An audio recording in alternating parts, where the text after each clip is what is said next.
Okay, and we're live. Well, welcome everybody. We have a fantastic guest today, Jerry Marzinsky. I just want to take a quick second to thank all of the Spellbreakers podcast fans.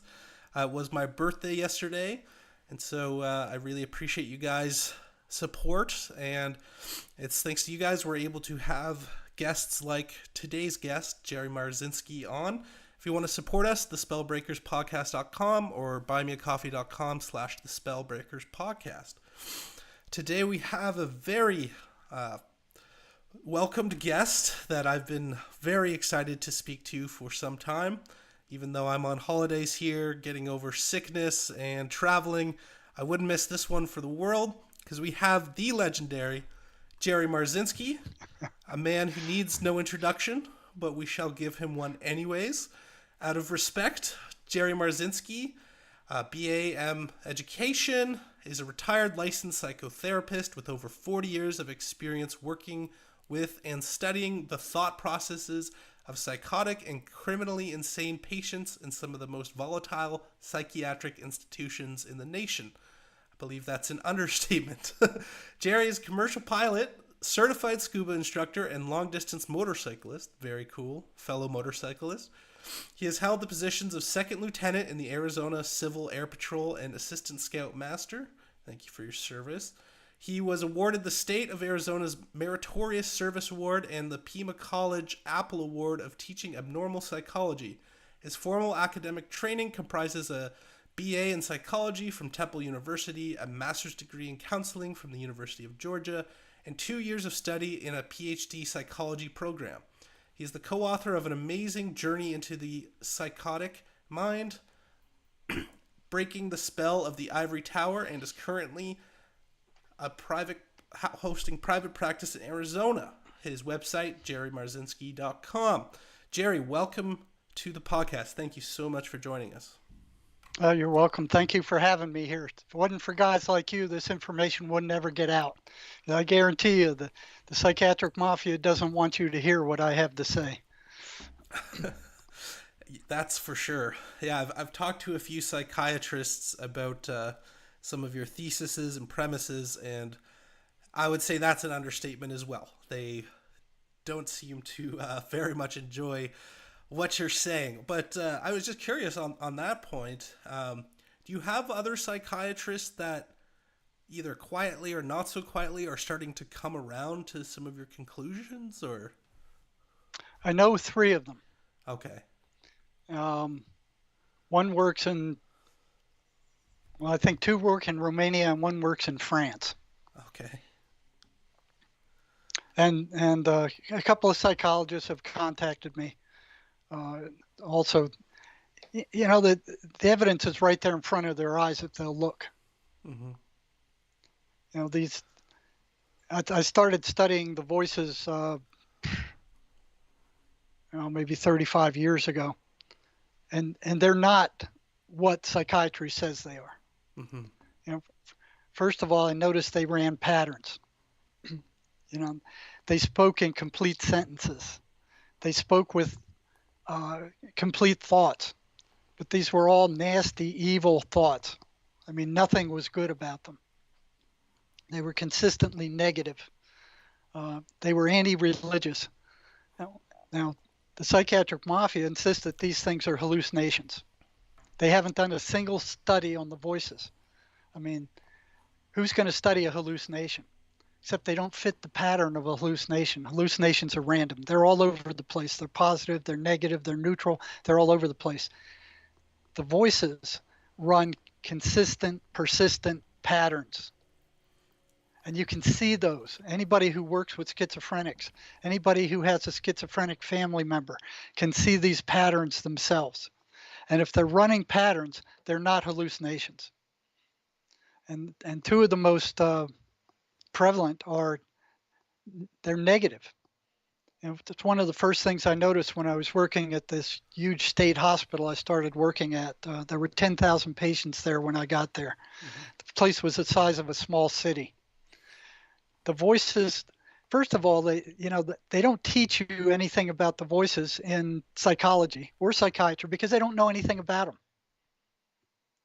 They haven't studied them. Haven't spent any time studying them or looking at them. The psychiatric mafia had just go, hey, we're the head of mental health. We hereby uh, pronounce that the voices are hallucinations because we said so.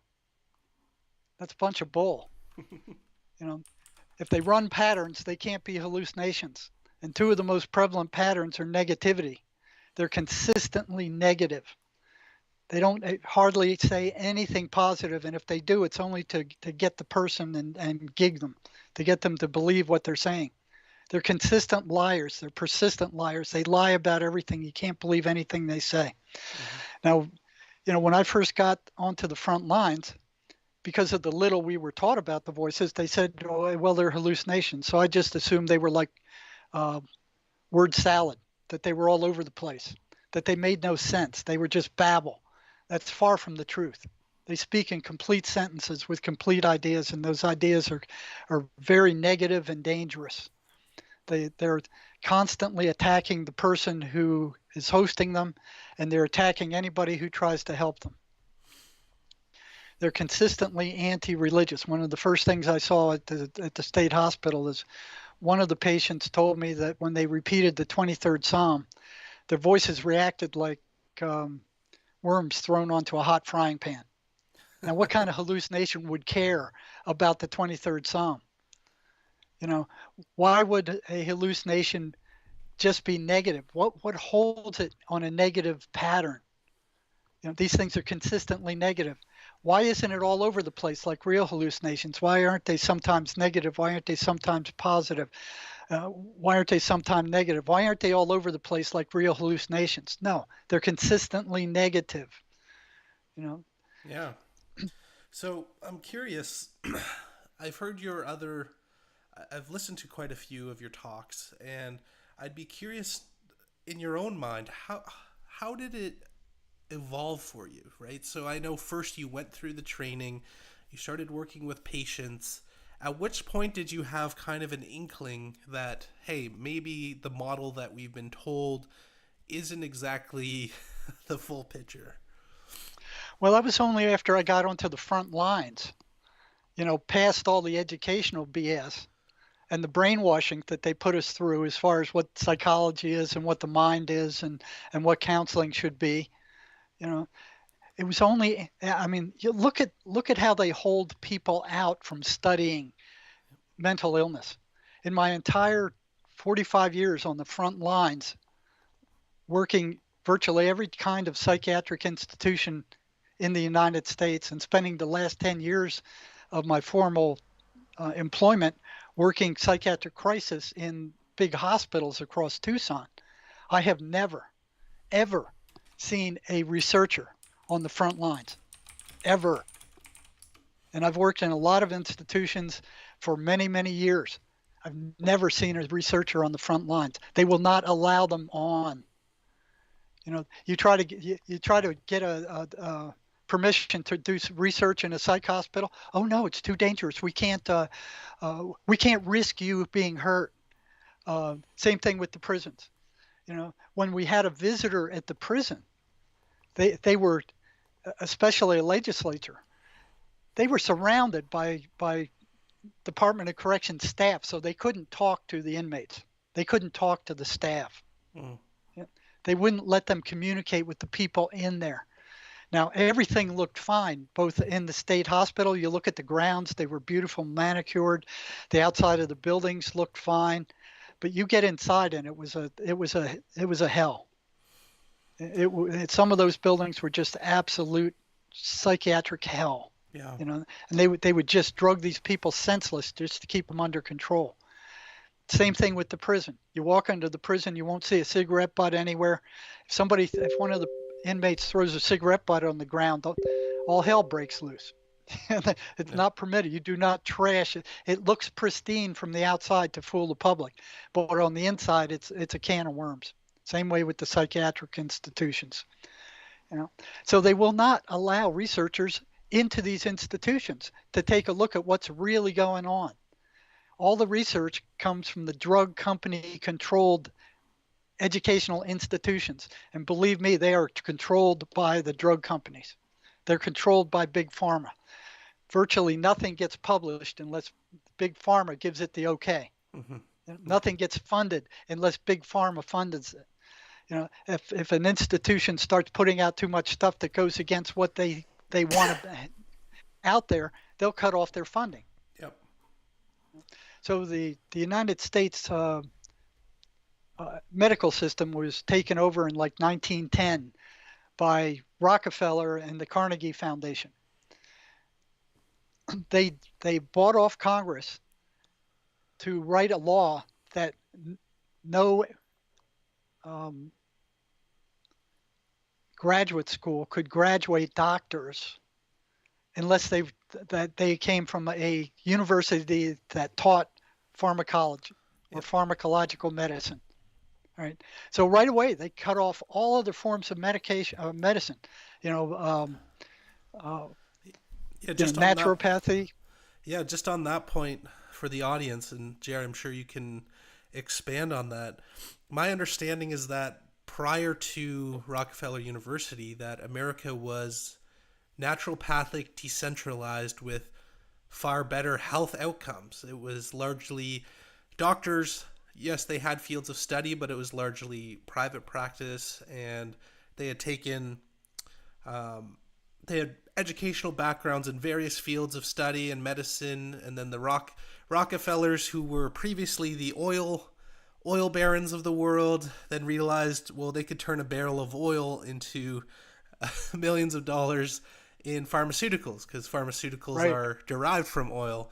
And so they basically, through lobbying the government, basically outlawed, I think within 8 or 10 years, all naturopathic, and made allopathy the only form of medicine. And basically anybody practicing naturopathy was almost a criminal or something like that. Is that correct, Right. Jerry? And anything you want to Yeah, add that's to that? correct. Yeah. That's correct.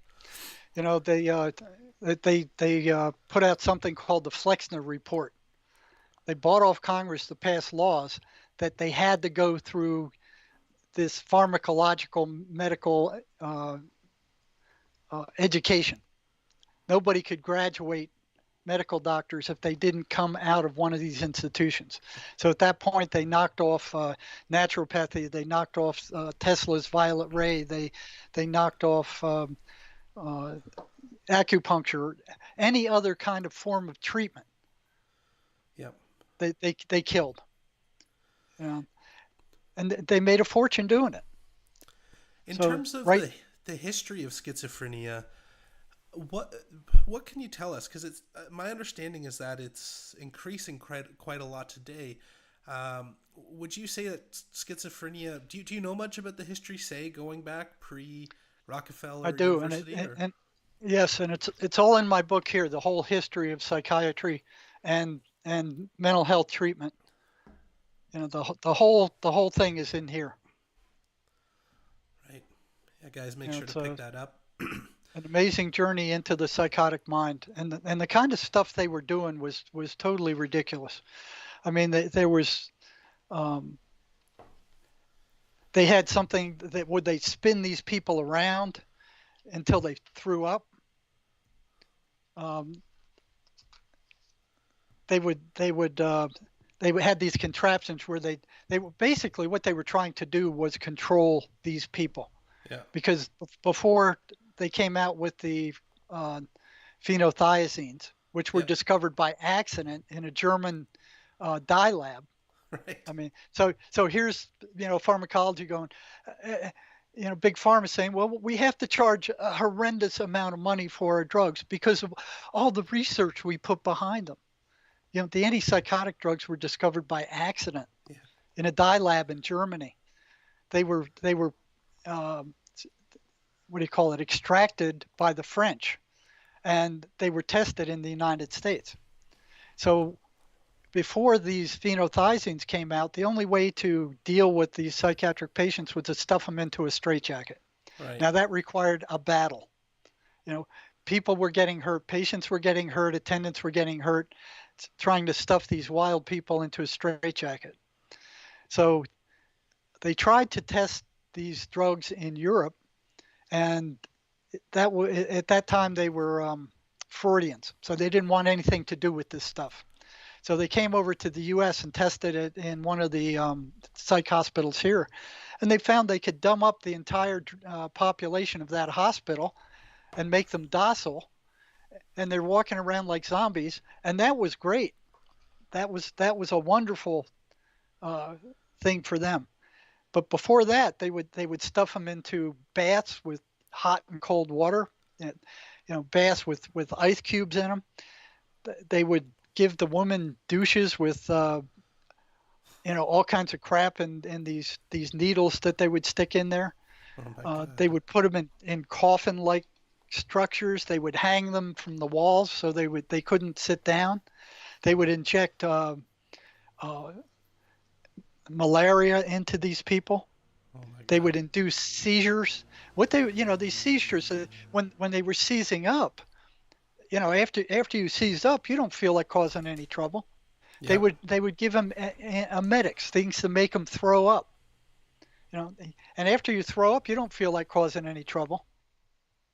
So this is the kind of treatment. And um, then they moved up to electroconvulsive therapy, where they would actually electrocute the brain, and they would have to strap these people down and inject them with these big horse needles of muscle relaxer, just to keep them from breaking their bones when they administered the electric shock.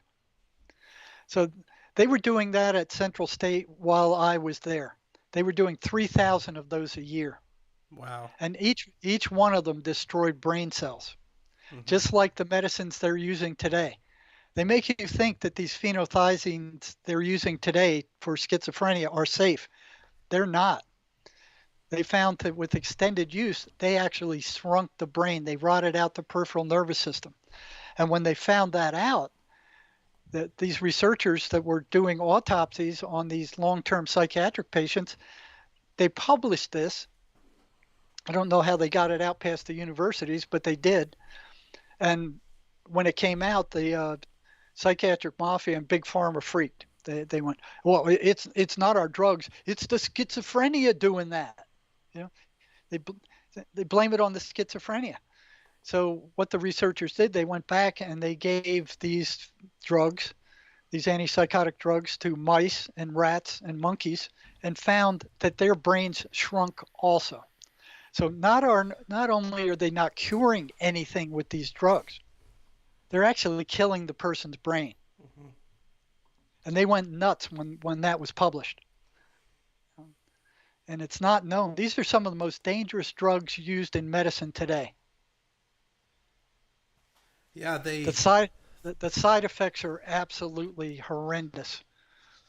I know several people on them, and yeah, their whole lives are ruined. Mind you, I think you've said this in your book as well. A lot of the schizophrenics, though, say the voices in the head are worse than the side effects, right? So, Yeah, yeah. Um, they would admit that, but here's just some of the side effects yeah. of. And now these are antidepressant drugs. These are the most commonly used drugs in Canada and the U.S. right now. Nausea, weight gain, trouble sleeping, dry mouth, blurred vision, dizziness, anxiety, headaches, diarrhea or constipation, sexual problems, fatigue, tremors, increased swelling, lower alcohol tolerance, bleeding, lower sodium levels, vomiting, restlessness, muscle cramps, and seizures. Okay. And now anti-anxiety drugs, which are commonly used too: nausea, diarrhea, constipation, loss of appetite, blurry vision, dizziness, drowsiness or fatigue, dry mouth, agitatedness, restlessness, headaches, sexual dysfunction, sleep problems, increased blood pressure, stomach aches, increased sweating, lightheadedness, and tremors. And the side effects of antipsychotic drugs are many of these and worse. Okay. Now there's a new system that has come out that will treat, I mean, not only treat, but cure a lot of these common depressions and anxiety problems. It's called the MACE energy method. It came out just, maybe a decade ago or so, and it works like magic. I mean, Yeah, I did Mace. Yeah, oh, I, did you? yeah, I heard you talking about it, and I reached out You to found a a man practitioner? named Eric, and Oh, good. yeah, he had amazing things to say about you. But yeah, it's very interesting, Mace. Tell Yeah, tell tell the tell your audience your experience with that. yeah. So for Mace, I actually want to get Eric as a sponsor, or Mace as a sponsor here, because I've uh, I've done it and it really helped me. But yeah, so the thing about Mace is you actually don't need to tell somebody else your actual problems. It's Which all is about, amazing. yeah, like it's all about actually tapping into, And let's, oh, go ahead, go ahead. energy. Yeah, It's all about energy. Because thought is energy, memory is energy, feelings are energy, memory is energy. And you can't touch those things with these toxic medications that psychiatry is giving people. You can drug the brain, yeah, but you don't get rid of the problems. You don't get rid of the psychological problems. You just turn the guy into a zombie. Go ahead yeah, and yeah, finish up. exactly. Yeah, basically it's very unique experience all around, but essentially they just go through mental exercises, if you will, to really connect to sources of pain or undiagnosed traumas that you have that are personal to you, and get you to like process them one by one in a very unique procedure. And yeah, by the end I felt like I had lost a bunch of weight off my shoulders, and it was very interesting. Actually doing it for my fiance. It's funny, their parents thought I was a huge jerk for getting their daughter therapy for her main kid. But whatever. And wait Uh, till she comes back and tells them. yeah. But yeah, I would recommend people check it out. Yeah, actually, I might get Eric, the practitioner, as a sponsor. Actually, he's a really great guy. But yeah, I actually want to do a full episode just on Mace as well. So yeah, and thank you for introducing that. I know you are a practitioner as well. So guys, if yeah, Yes. Jerry Marzinsky, you can reach out to him as well on his website. But yeah, so there's so much of what you say is so fascinating. The question is where to start. But what I'd like to know is just kind of put us in the place of the younger Jerry Marzinsky, right? Where you're in these institutions, you're starting to wake up to the fact that, hey, a lot of what they're telling us here is not the case. And then you're starting to actually do a very novel thing, which is, hey, let's actually ask the voices who they are, what they are, yada, yada, yada.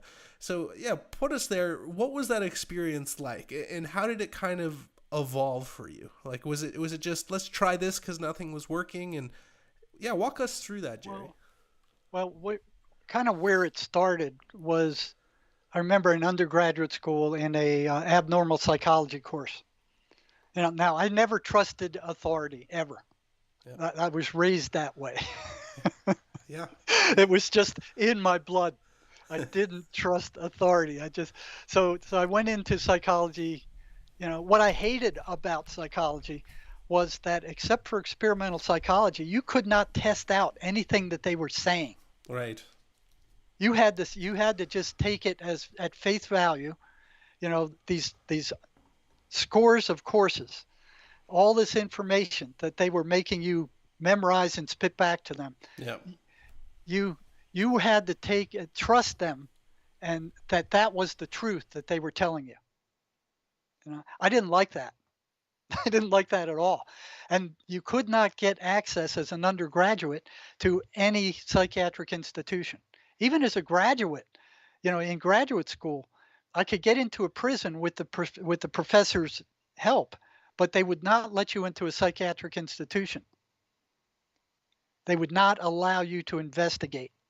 They want to keep it secluded. It's like a secretive society run by the psychiatrists.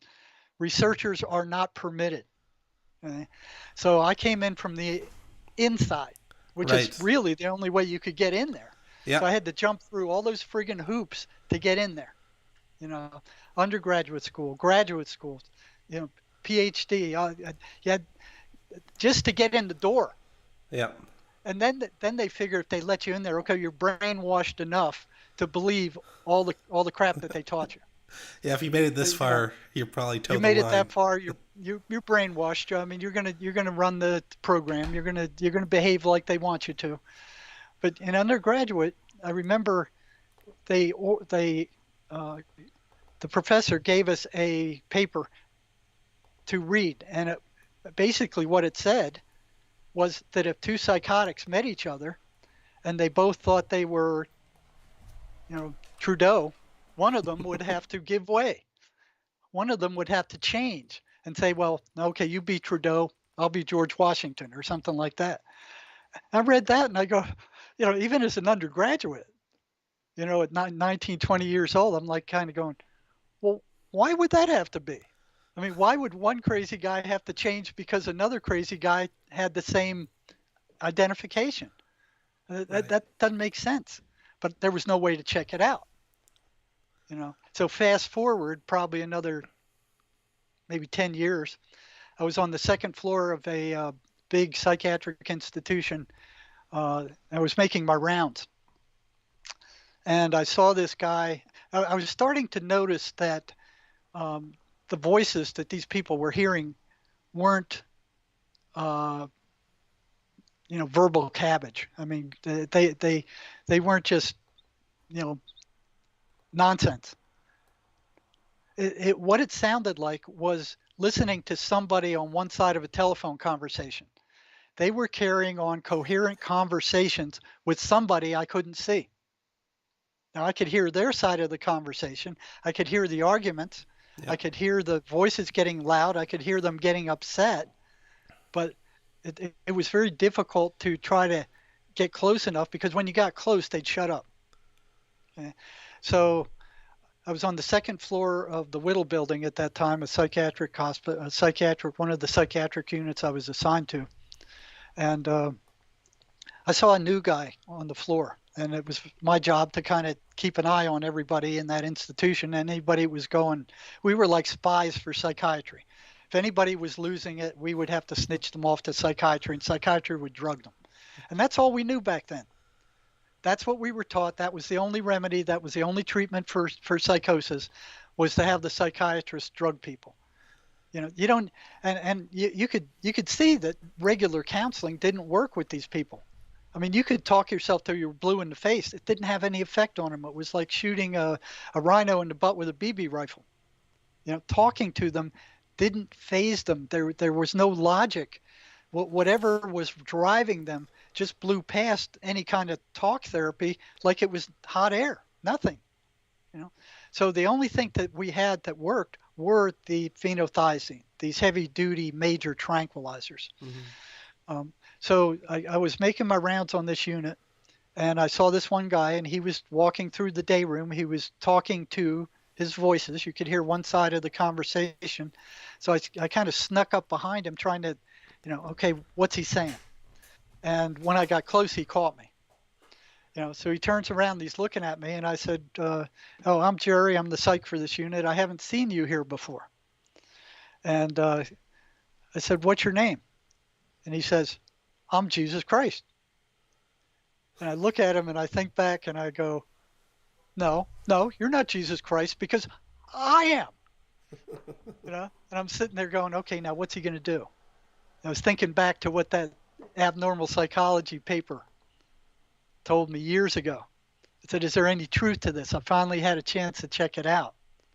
So I'm waiting. I'm sitting on pins and needles, waiting for his reaction to see if he would change from Jesus Christ to somebody else. And he's standing there and he's looking and he's thinking. His eyes are cocked up, and then he thinks about it, and then he looks at me and he goes, "We can both be Jesus Christ." And he strolled off. I went, "Okay, they lied to me about that. What else did they lie to me about?" Right. You know.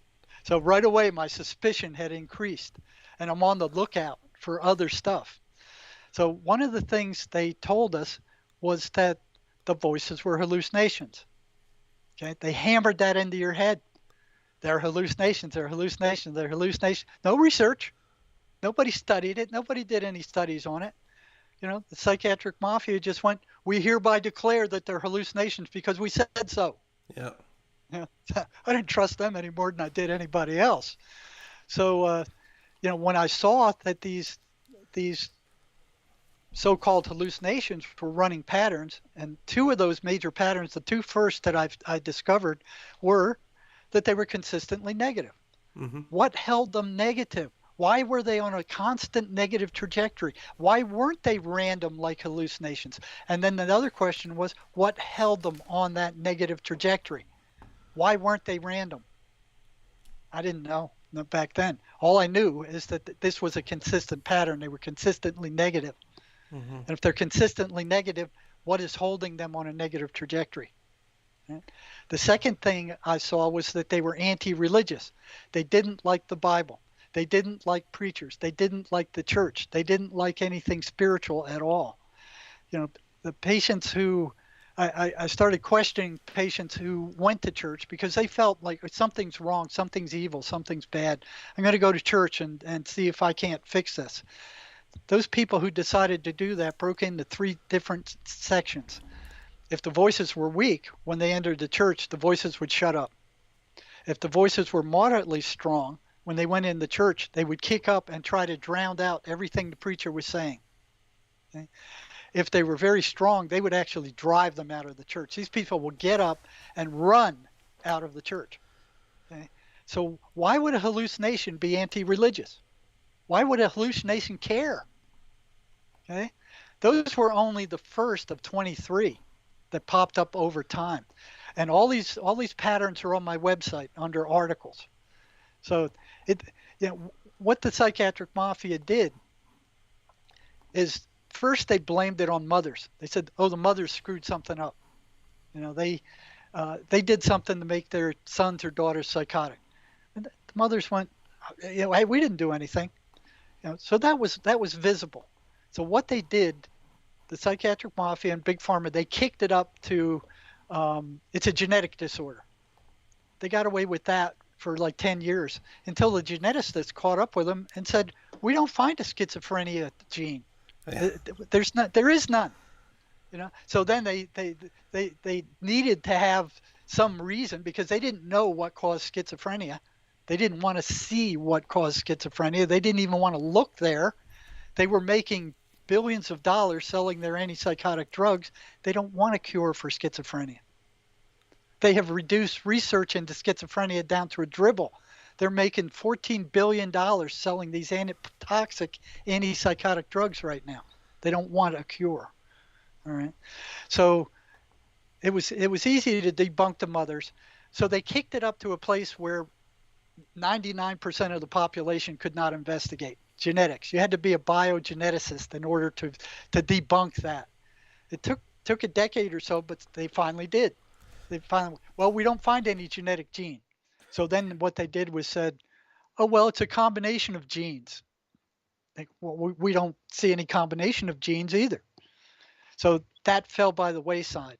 So then they had to find something else that they could put as a cause that people couldn't look at. You know, how many people are geneticists, and of those, how many are wanting to look into schizophrenia? Very few. So they got away with that for a decade or so. So then they came up with the biochemical imbalance. Okay, that was come up by Eli Lilly, Yep. a pharmaceutical company. Back when Prozac came out, it was completely fabricated. It was made up. They knew it was a lie at the time. They put it out anyway. Yep. So now the universities and big pharma ran with it. They're still putting that out. They're still in their advertisements. Here's one I got. Here's one I printed out not too long ago. Matter of fact, it was August 5th, 2023. So now this is from a major publication. Okay, Cleveland Clinic put this out, and it's what causes schizophrenia and does it have any triggers? One of the first things they list: chemical imbalances in your brain. The chemicals involved are those in your brain that are used to communicate. This has been debunked years ago, and they're still publishing it. It's ridiculous. These people are scammers of the worst degree. You know Yeah, that and what's interesting is schizophrenia isn't the only disorder that's followed that pattern, right? no, There's no, it's many where all the mental illness, yeah, all mental illness. Now Ronald Pies, this is a one of the top researchers in psychiatry. He says the demise of the chemical imbalance theory in view of the mounting evidence against it after more than 20 years of being told the chemical imbalance in the brain causes mental illness, such as anxiety disorder and depression. The theory was finally put to rest when Ronald Pies, the editor-in-chief emeritus of the Psychiatric Times, stated in July 11th, 2011, I believe it was, issue he, uh, of the Psychiatric Times, he said, I don't believe I have ever heard a knowledgeable, well trained psychiatrist make such a preposterous claim that mental patients have a chemical imbalance, except that to mock it. In truth, the chemical imbalance notion was always a kind of urban legend, never a theory seriously propounded by well informed psychiatrists. And then it goes on to other people say, oh, Harvard, the chemical imbalance theory is a sort of last century thinking. Neuroscientist Joseph Coyle of Harvard Medical School says this. You know, the truth is that they don't have any idea what the chemical balance of the brain is or even what it should be. You know, so here's some of the top people in the field saying this is a bunch of bunk, and here's the Cleveland Clinic still publishing that mental illness is due to a chemical imbalance of the brain with no evidence whatsoever. Okay. wow, So what I noticed when I was on the front lines was, okay, if the chemical imbalance, then the psychiatrist should be taking some kind of reference measurement. right, Like, okay, if there's a chemical imbalance of the brain, what's out of balance and how much? There should be some kind of blood test or EEG or EKG or some kind of hardcore scientific diagnostic test to measure what's out of balance and by how much. I never saw one. Never did I ever see a psychiatrist. And even today, those of you who believe this chemical imbalance lie, if you go to a psychiatrist, you watch and see if he gives you any kind of test to see what's out of balance or by how much.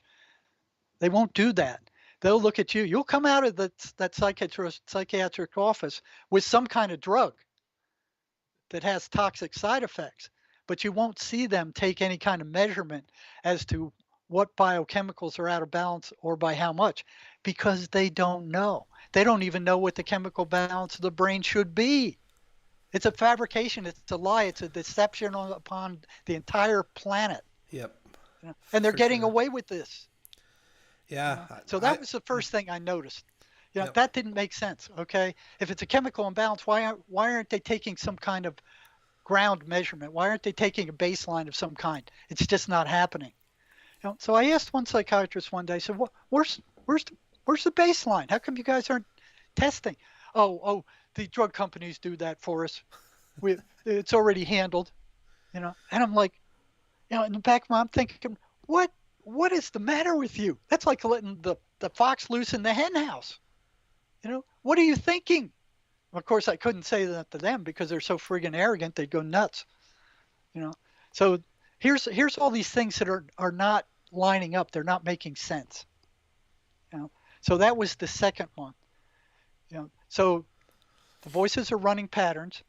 This biochemical imbalance thing isn't making any sense. This genetic theory was debunked a long time ago. The bottom line is they don't know what causes schizophrenia. They have no idea. And they're not looking into the voices, which are the main symptoms of, it's one of the main symptoms of paranoid schizophrenia, one of the most common types of schizophrenia. They're not even looking at it. And they won't let anybody else. I got in trouble twice when patients told the psychiatrist that I was asking them what their voices were telling them. I was called up and I was ordered to stop asking them those questions. Nor was anybody else in that entire psychiatric hospital that I saw interested in what these voices were telling the patients. So that struck me as odd.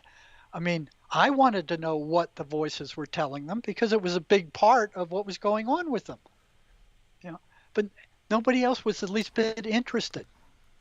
Okay, so here's all these things that didn't make sense. They just didn't line up.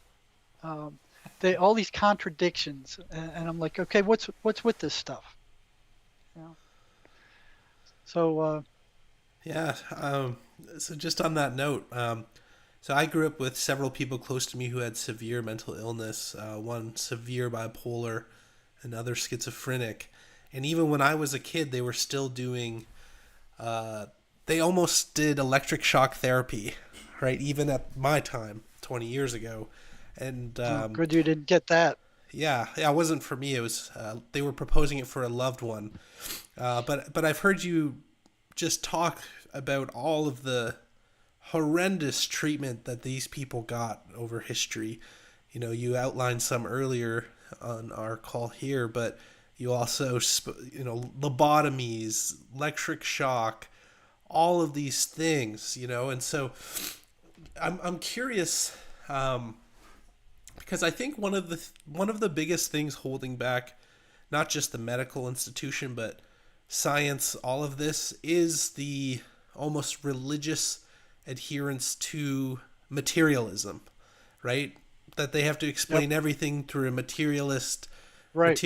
mechanistic worldview, right? And so for me, I get Right. that Rockefeller was ultimately motivated by money. I'm sure people Right. at the top today are motivated by money, but I'm sure a lot of these psychiatrists also motivated by money.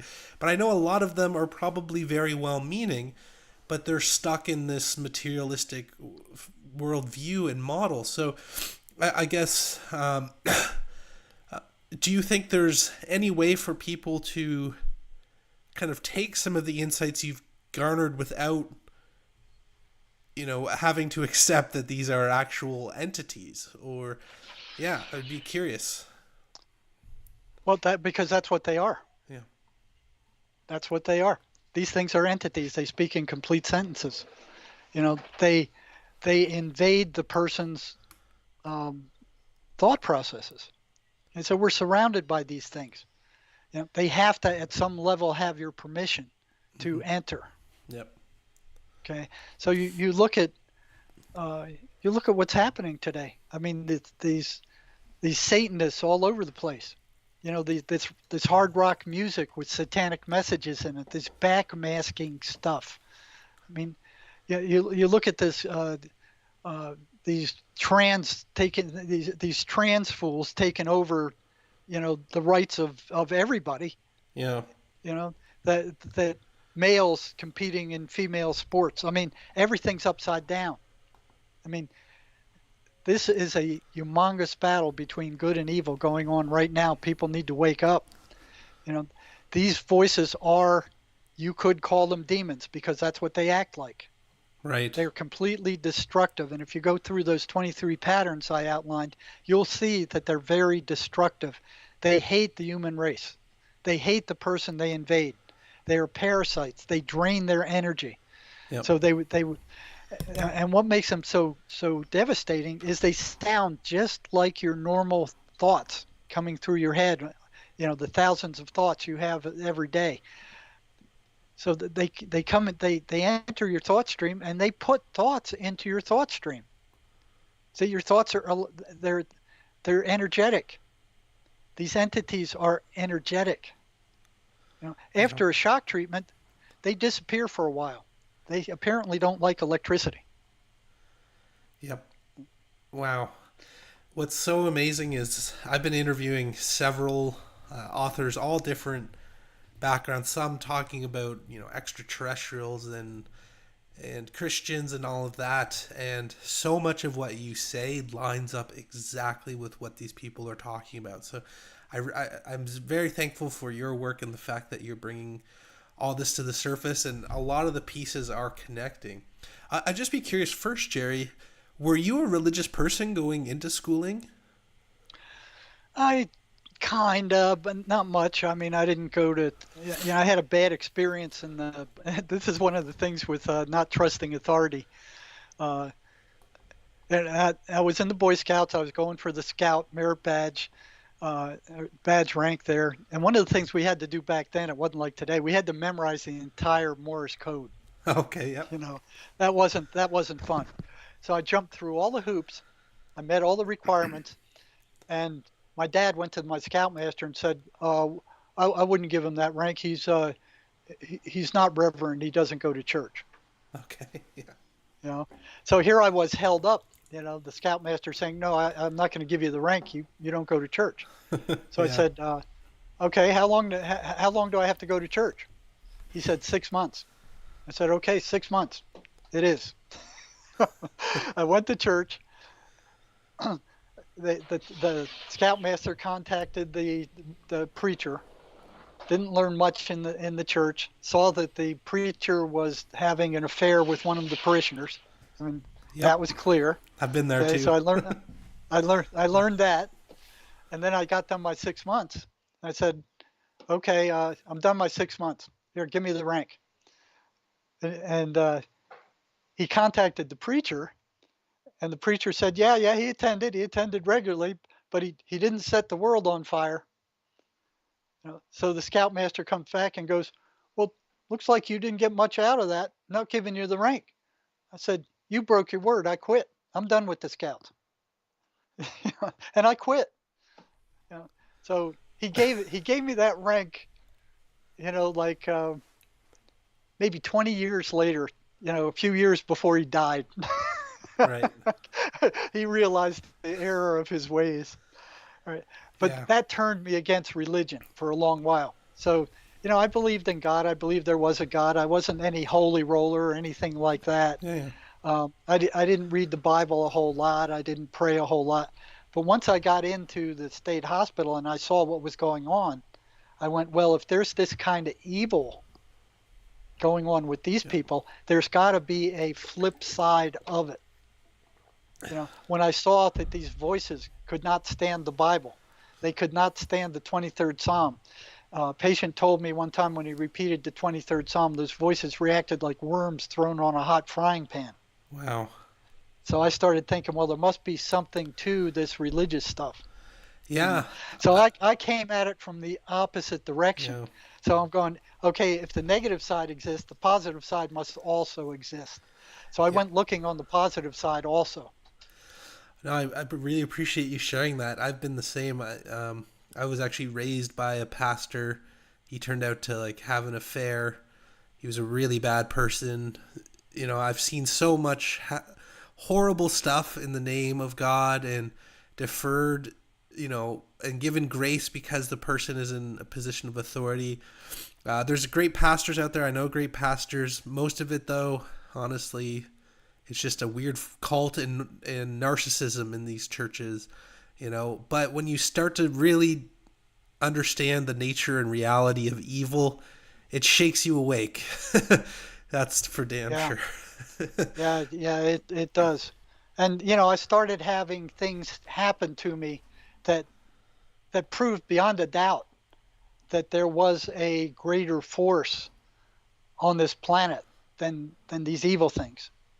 Okay. Yeah. I went searching. I was searching for the positive side. I went through, Sai Baba. I went through Christian Science. I would go to these different religions and just take what I could out of them. But even in a lot of them, I found stuff that didn't match up. So I just took what I could use and left the rest. So I would go through one after another, after another, after another, after another. You know, and each time gaining more of an electric approach to what God is and how He operates. And the one I found the most useful was the writings of a Christian mystic called Emanuel Swedenborg, who lived some 300 years ago. Okay. He was one of the top scientists of his day. He was like the Leonardo da Vinci of his day. He was highly educated. He was the chief mining engineer for the Queen of Sweden. He invented all these different kinds of things. He was like a physician and a chemist and all these things. And at age 50, he saw a vision of Christ, and it said, "Okay, now drop all this physical world stuff. I want you to to go. We're going to give you access to heaven and hell. You go there and you come back and you write about it. Okay. So as I started reading that stuff, I saw that what he saw in hell matched exactly what these voices that the schizophrenics were hearing were saying. Right. And then there was another clinical psychologist in California who worked at a state hospital in California, wrote a book called The Presence of Other Worlds. And he was seeing the same thing I was seeing. That these voices matched exactly what Swedenborg was saying these evil spirits were and how they behaved on the other side. So I started having these experiences with these things. So I had both positive and negative experiences. I had a bunch of miracles come my way that were just earth-shakingly rattled me, that proved beyond a shadow of a doubt that there was a God and there was something that was more powerful going on than what I see in physical reality. I mean, it would just, and these weren't just light things. These weren't just, I mean, they were earth-shaking things. I could tell you one if you want me to. Please do, Jerry. Okay. I was going for my commercial pilot's license in high performance sailplanes. Okay, these didn't have engines. They tow you up into the sky, turn you loose, and you would go in the purest form of flight, but no engine. You only had one chance at landing. If you blew it, you were done. You couldn't go back up and go around like in a power plane. Right. So I already had my private license, and I was going for my commercial, and the instructor I had he was a kind of an arrogant. I flew with him in the Civil Air Patrol. He was like an ex-Marine. He had a big ego, and what would happen is that if they signed you off for the commercial flight test and you failed it, the FAA instructor had to drive from Phoenix to Tucson to give that test. And if you failed it, he's not a happy camper because he's going to have to come back again. So my instructor kept making things more and more difficult, and he would just drag this on and on and on and on. And I'm watching other pilots that were much less trained than I was getting their licenses. And I'm thinking, this guy is never going to let me loose. So one day we're walking out to the plane, and it's a two-place plane. The pilot would sit in the front, student in the back. So the instructor would always let us sit in the front. I mean, because you can have full view. Okay, but we were practicing emergency landings that day. Okay, what you had to do was you had to have super precise airspeed and altitude control, because you had 250 feet to land that glider. That thing weighed close to 1,000 pounds with two of us in it. It had a big steel nose skid on the nose. So there weren't any brakes to it. You just had to plow that thing into the ground, and that steel nose skid would dig into the dirt runway, and you'd just be plowing up dirt like a tractor. That's awesome. Dirt would be flying everywhere. You'd be digging a trench. So if you went 1 inch over that 250-foot marker, you failed. So that's not a lot of space to land a 1,000-pound airplane. Nope. So you had to be falling out of the air. You had to be stalling by the time you crossed that first cone, and you had to be low in order to hit the ground and stop before you hit that second cone. Now, I've had some bad experiences with gliders on approach or on landing where I hit a downdraft and it almost smashed me into the ground. So you don't have any engine that you can, torque that throttle and gain altitude. You have to push the nose down to gain speed to move out of something like that. So I was already low to the ground. This thing's pushing me into the ground. I'm about to crash, and I had to nose down even further to get out of that downdraft. Never forgot that. Wow. So on every landing after that, I carried maybe 50 feet of extra altitude, because you could lose that altitude in a heartbeat. Yep. They have these dive brakes on the wings. You just pop those things and you drop like a rock. If that doesn't do it, you can turn the plane sideways, and the whole side of the plane serves as an air brake. I mean, it wasn't any problem losing altitude. It was a problem getting it back. Right. So here I am coming in on final approach. I knew what I was doing. I was carrying, maybe 50 feet more altitude than, the instructor would have, but no problem losing it. So as we're walking out to the plane, he says, "You're flying from the rear seat today." I'm going, "Well, what do you mean I'm flying from the rear seat? I'm not going to take the test from the rear seat. I can't see past your fat head in the rear seat. Your head and shoulders block the runway. I can't see anything." He goes, "You're flying from the back seat."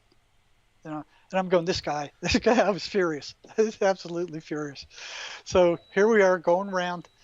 You run the pattern. I'm on final approach. I'm carrying 50 feet of extra altitude, maybe some less. On final approach, I'm watching those cones, and you going back and forth from one side to another, trying to see those cones on the ground past his fat head. And we're coming down, where it may be maybe 100 feet or so, come on final approach. And he says, "Where are you?" I says, "I'm high." And he says, "Okay, I got the ship." I'm going, and I was absolutely furious. It's my approach. I had it under control, and he takes control of the ship. Why? But by federal law, I have to turn it over to him because he's the pilot in command now. Okay, so I have to hands off the controls, and I'm just boiling, just boiling. Next thing I know, he stalls the plane. He stalls it. It's no longer flying. We're less than 100 feet above the ground. The dive brakes are full out. And I'm looking at him like, did he have a heart attack? Did he have a stroke? He's sitting upright, rigid.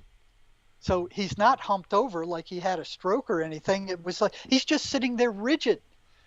And I'm going, he's not flying. The plane's not flying. If he doesn't put in those dive brakes, he's not going to regain control of the plane. And he's just sitting there like a lump on a log, just steering straight ahead as the ground is coming up, and we're at a 45-degree angle headed for the ground. So Wow. I did something which was technically illegal. His name was Jerry, too. So I said, "Jerry, I'm putting in the dive brakes." So I put in the dive brakes, closed them, and locked them. Now he has a chance for the plane to start flying again. With the dive brakes out, it wasn't going to fly anymore. It's heading for the ground. It's not flying. It's stalled out. So we're going down, and as we're going down, usually I'm all jumping all over the place with something like that. I mean, I don't just sit still in an emergency like that. I'm doing stuff, But I had this very strong feeling come over me. It's almost like drinking, a pint of Jack Daniels or something. I mean, it was just this very strong, calm feeling, and if I had to put it into words, would be, everything's going to be fine. Watch the show. But I'm looking out the window, and he's still not flying the plane, but I'm feeling, it was like this absolute knowing that everything's going to be okay. But you look out around you, it's not okay. We're still heading for the ground at a 45-degree angle. He's still not flying the plane. He's just sitting there upright, frozen, And I'm going, but it didn't bother me. It was like, it made no sense to me. What I was feeling made no sense to me in terms of what I was seeing outside of the canopy. So finally, at the last minute, we're probably maybe 50 feet above the ground. He starts flying the plane. And by then, we're no longer lined up on the runway for a straight-in approach. He's off to the side at a perpendicular angle. I have no idea how the plane got there. By the time I closed the dive brakes and looked out the window, we flew through the tree. And I looked where the runway was. The runway was off to my left. We were no longer lined up with the runway. Wow. Right? So he flies through the top of the tree, and the strut of the wing cuts off one of the branches. The side of the plane was open, and I had the window down, and I'm looking out the window, and here's this branch comes tumbling by my window because the strut cut one of the branches of the tree, cut it right off, and it just went whizzing by the window. That's how low we were. Okay? So I look out the window, and here's this barbed wire fence in front of the runway. So even if we did get past that fence, if we didn't get past that fence, the barbed wire would cut through that canopy and cut both our heads off. You know, that canopy and our necks aren't going to stop a 1,000-pound sailplane. Yeah. Our heads are going to go off. But I'm still sitting there calm as a cucumber. It made no sense to me. Curious, with this absolute knowing that everything's going to be okay. But rationally, it could not be. Yeah. I mean, we're less than 50 feet above the ground. We just flew through a tree. We lost a lot of energy cutting the top of that tree off. You know, we're down on the ground, probably close to in ground effect now. And I'm looking out the window going, are we going to make that fence? We are? No, no, maybe, no, yeah, no. I couldn't tell whether we were going to clear that fence or not. Even if we cleared that fence, we don't no longer have a long strip. We got 35 feet of runway, which is perpendicular.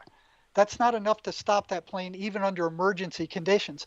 And on the other side of the runway is this deep pit with a mound of dirt in the back of it. So rationally, even if we dropped onto that 35 feet of runway and he plowed that nose into the ground, we're still going to slide into that pit and into that mound of dirt. And the front of that plane was only fiberglass. He's going to die. And I'm probably, I don't know if I'd survive. If I did, I'd be seriously hurt. You know, but here's this absolute knowing that everything's going to be okay, and this feeling like, sit back and watch the show. You know, and I'm like, this can't be.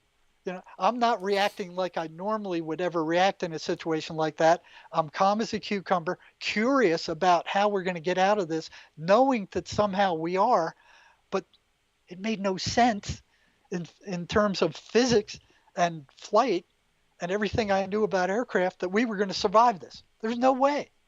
There's no way. But there was such absolute knowing that everything was going to be fine. So I'm watching. He barely clears that barbed wire fence. And then he jams full right rudder. The whole side of the plane becomes an air brake.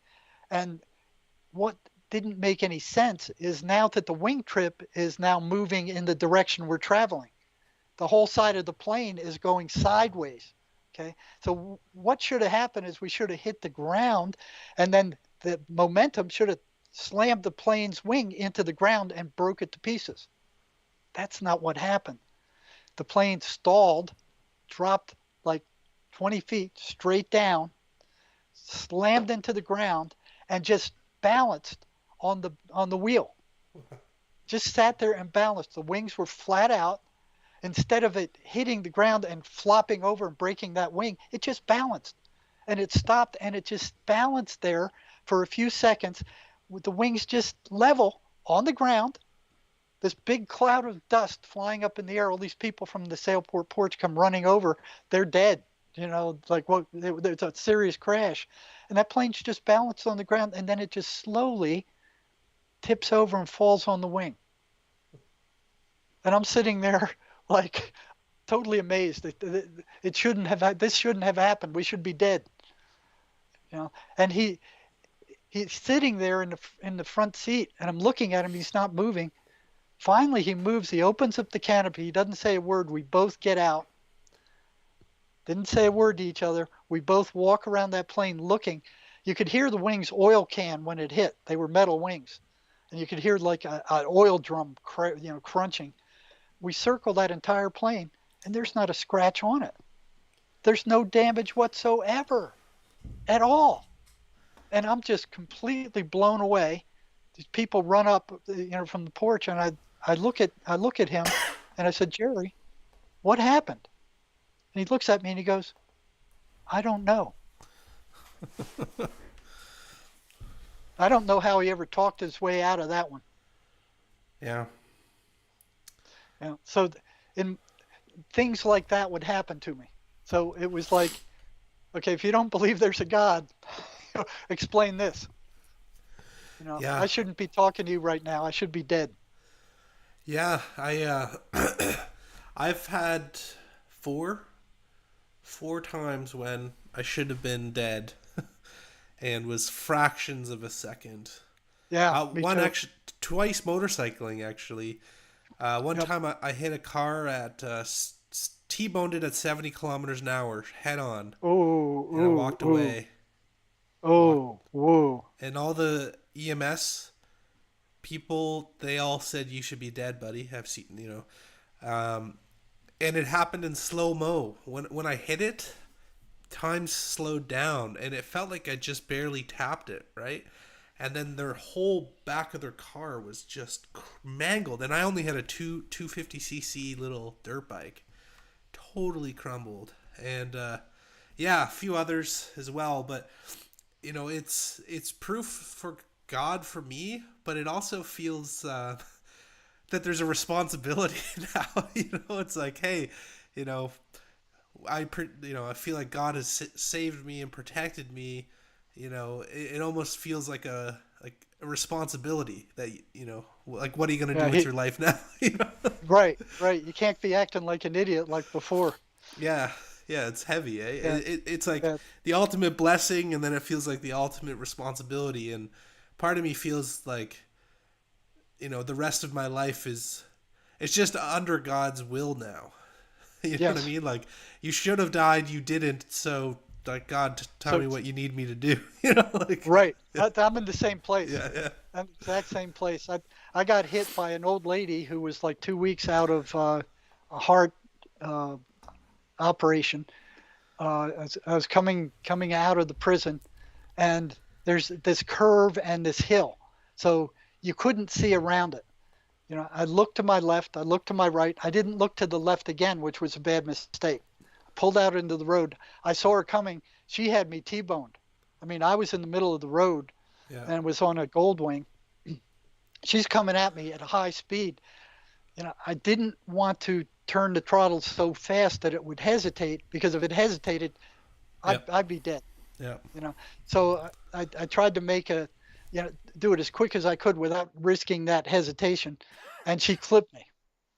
Okay, Ah, I ended up on the side of the road with my foot in the opposite direction it should have been, yeah, 180 degrees. So my toes were pointed where my heel should be. Right? I couldn't get up. I couldn't stop. I couldn't turn off the motorcycle, so the engine burned out. But I talked to a guy a couple of years later who witnessed that accident, and I said, "What did you see?" He was uh, coming in a truck from the other direction. mm-hmm. He said, "I saw you got hit," and he said it looked like something was carrying you over the road and laid you down in the gutter. Wow. I never forgot that. I have metal plates in my leg from that accident, but there was another one where I should have been dead. So, and there were things like that would happen all the time, or not all the time, but like wake up calls, like, Yeah, hey, there's something going on here that beyond what you think.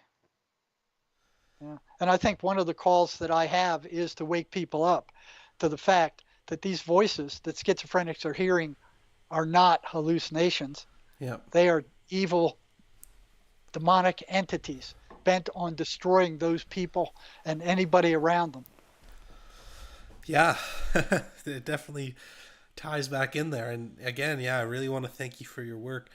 A few quick questions though, and then I really want to get into kind of the nature of the entities themselves, all of that. But I've heard you say in other podcasts that they're also sensitive to other religions, right? Like, I know in the Muslim traditions, they talk a lot about the jinn, and there's a general Right.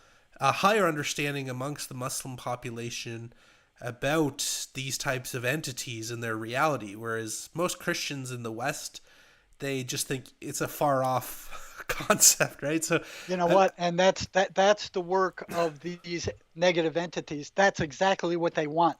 The most deceptive thing that the devil has ever done was to make people believe that he doesn't exist. you know and the psychiatry wants people to believe that these things aren't demons, that they're hallucinations. you know right, you can look at that list of patterns that I have in my website and see them for yourselves. You don't have to be a biochemist or a geneticist. You can see these things for yourself. Anybody who has a schizophrenic child or a family member can see these patterns for themselves. If they're running patterns, they're not hallucinations like the psychiatric mafia insists. These are demonic entities. They are parasites. They actually suck the energy out of these people. You can talk to them and say, how do you feel before the voices come? And how do you feel after the voices come? Okay. I did that with a score of patients. And then we ran a statistical analysis of variance on it, and it came out statistically significant. They felt significantly drained after the voices attacked them. There was a marked lack of energy after these things attacked them than as before. Right. But I'm just curious, from your perspective, obviously you have from what you're telling me, Christian leanings. I think that would be fair to say.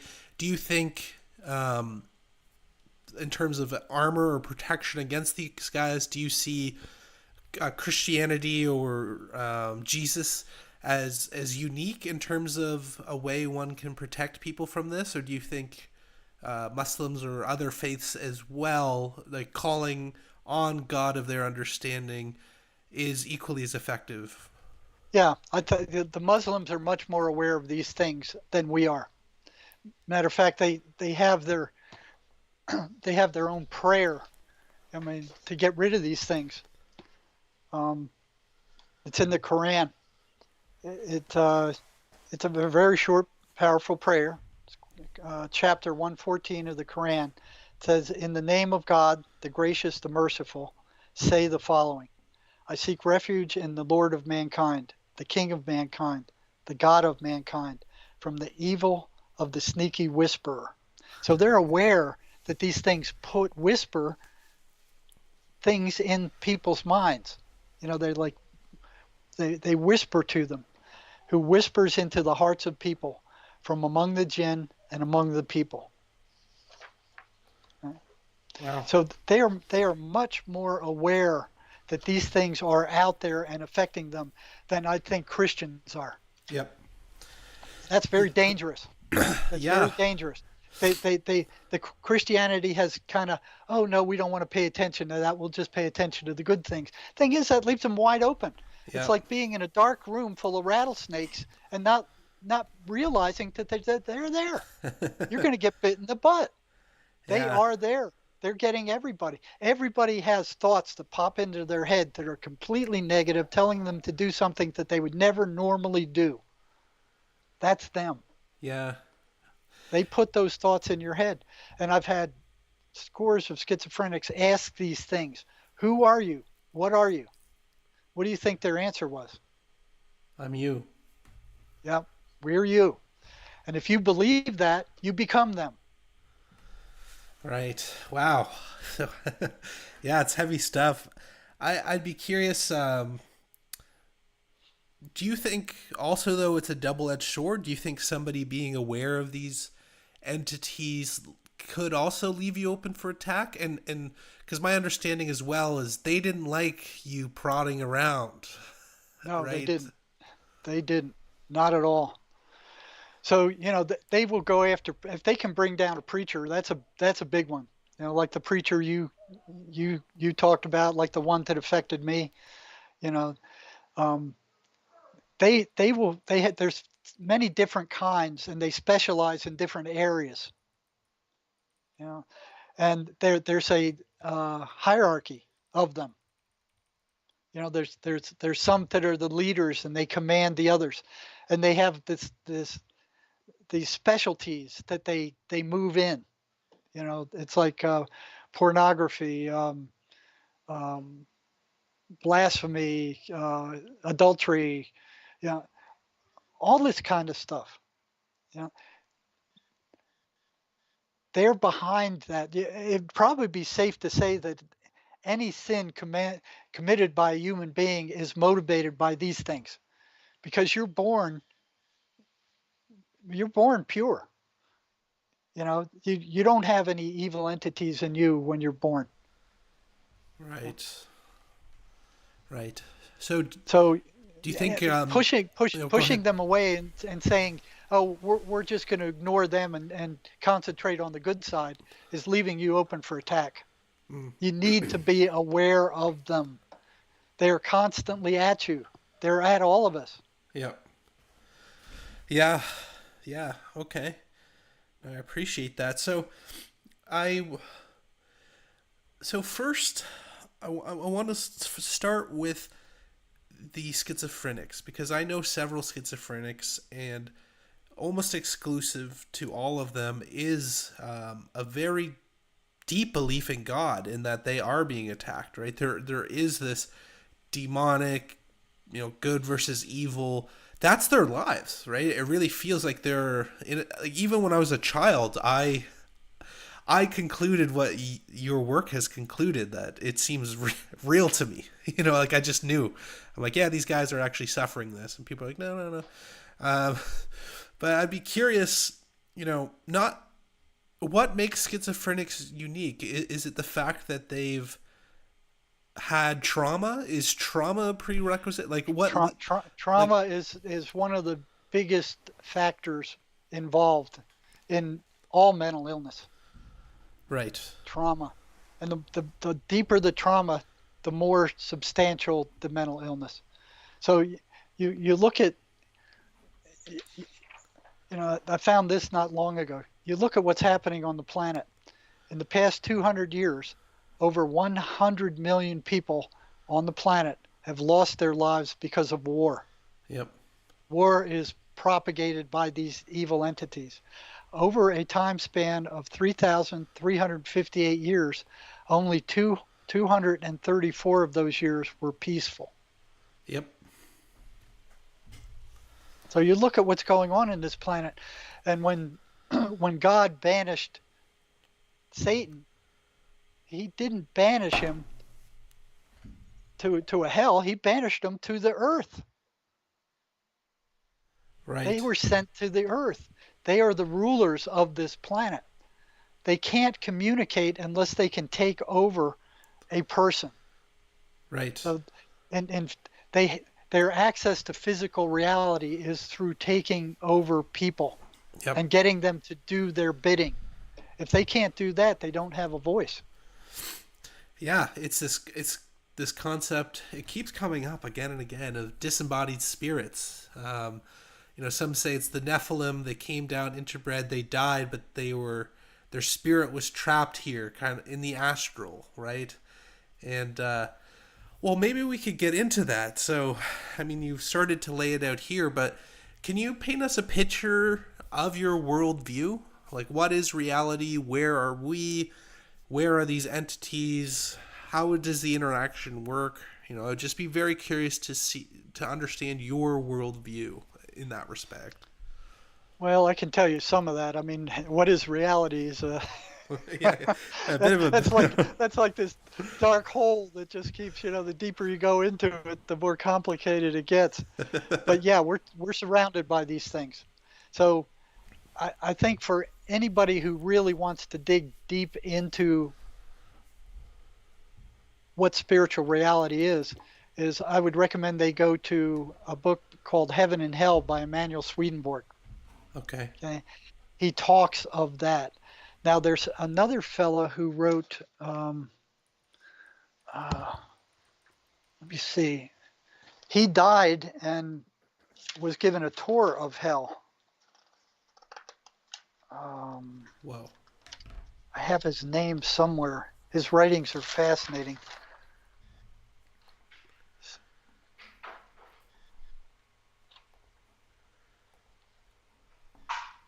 What did I do with it?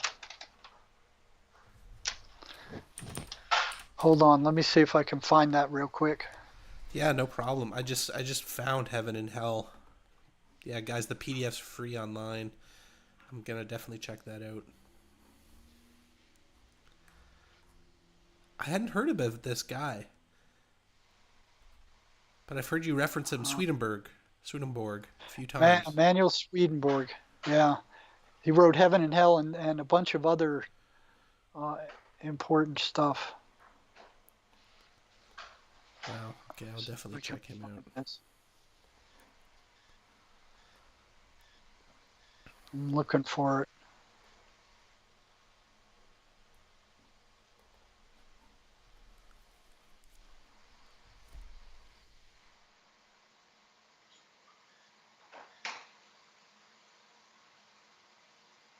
heaven and its wonders, and hell from things. I got the speech app. I don't know if guys can hear it, but it's in the voice of Snoop Dogg. So I've been listening to like spiritual texts in Snoop Dogg's voice. Somehow makes it extra badass. But yeah, yeah, guys, heaven and hell, heaven and its wonders, and hell from things heard and seen. Emmanuel Swedenborg, Borg. Very fascinating stuff. Oh shoot. Oh, man, let me see.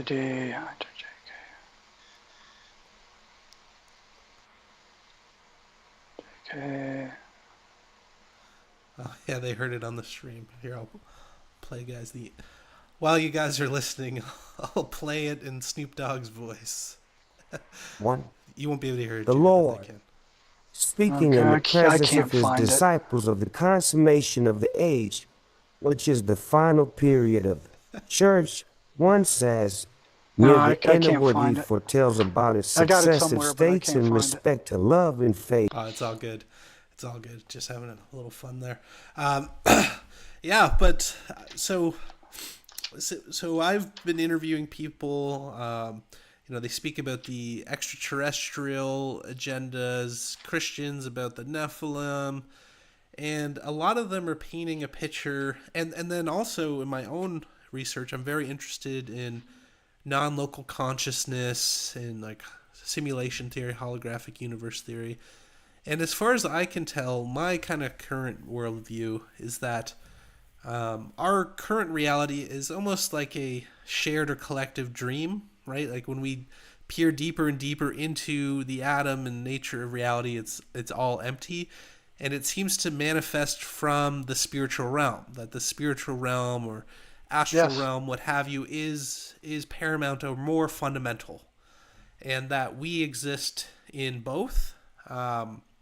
And that we have entities in these other realms, and that time doesn't exist for them in the same way that it exists here. And so Right. these guys are There actually is no very, time, space, or matter in the energetic realm. yeah, That's why the voices can follow these people to the end of the earth, because there is no time, there is no space for these things. yes, yeah. And I actually had a question from one of my favorite supporters, Wendy. Hello, Wendy. She asked about the concept of generational curses. So obviously, trauma is generational, right? But do you think there's truth in that as well? The I think so. generational component, Yeah, they call it familiar spirits. familiar Yes, spirits. I do believe they will follow um, through generations, and a lot of it, you know, I think I think a part of it, or a big part of it, is that the schizophrenic mother or father sets up the conditions in the child for the spirit to move over into them.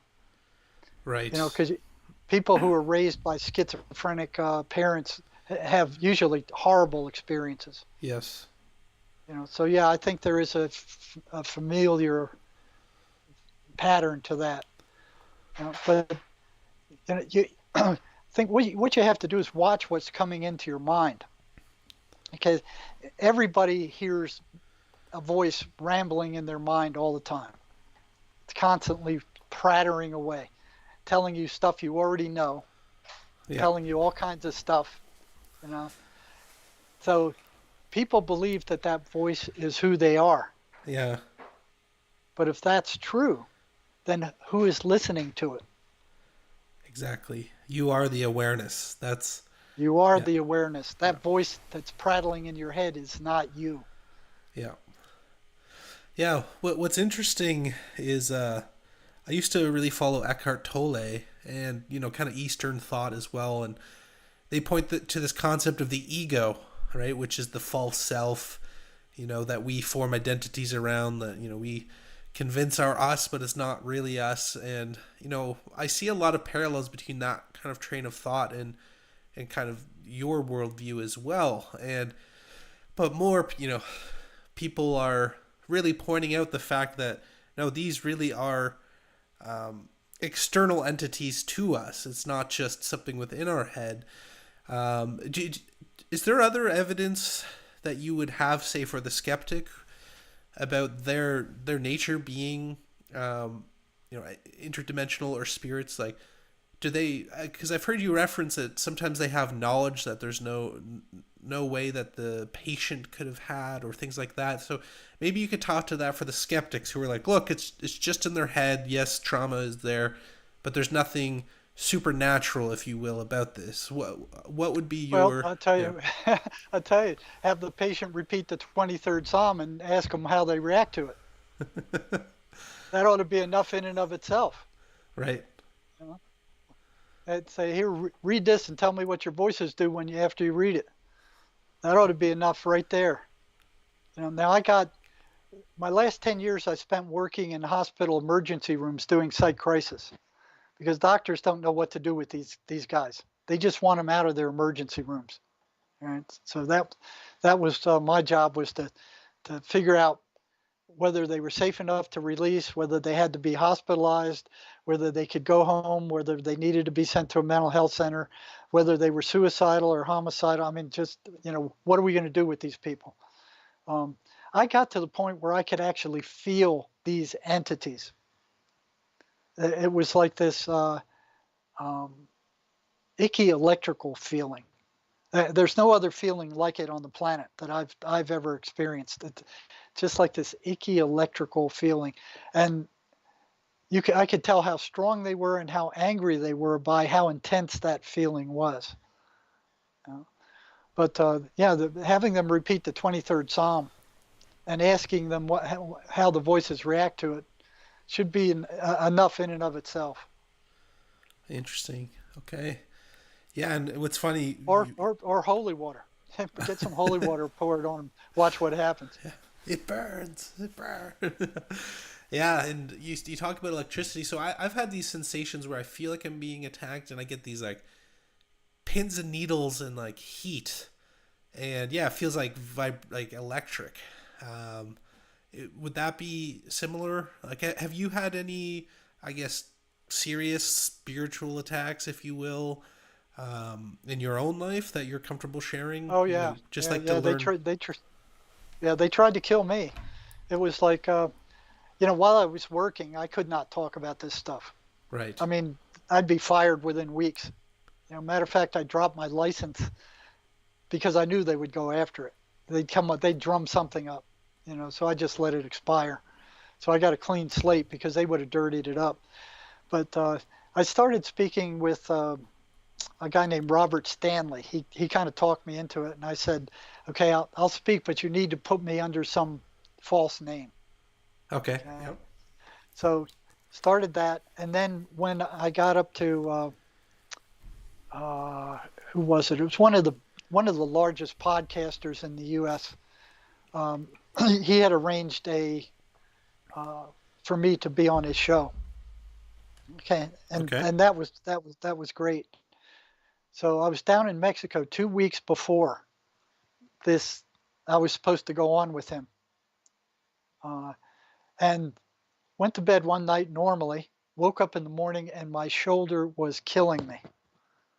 I couldn't move my arm, and it was getting more and more intense by the hour. It came out of absolutely nowhere.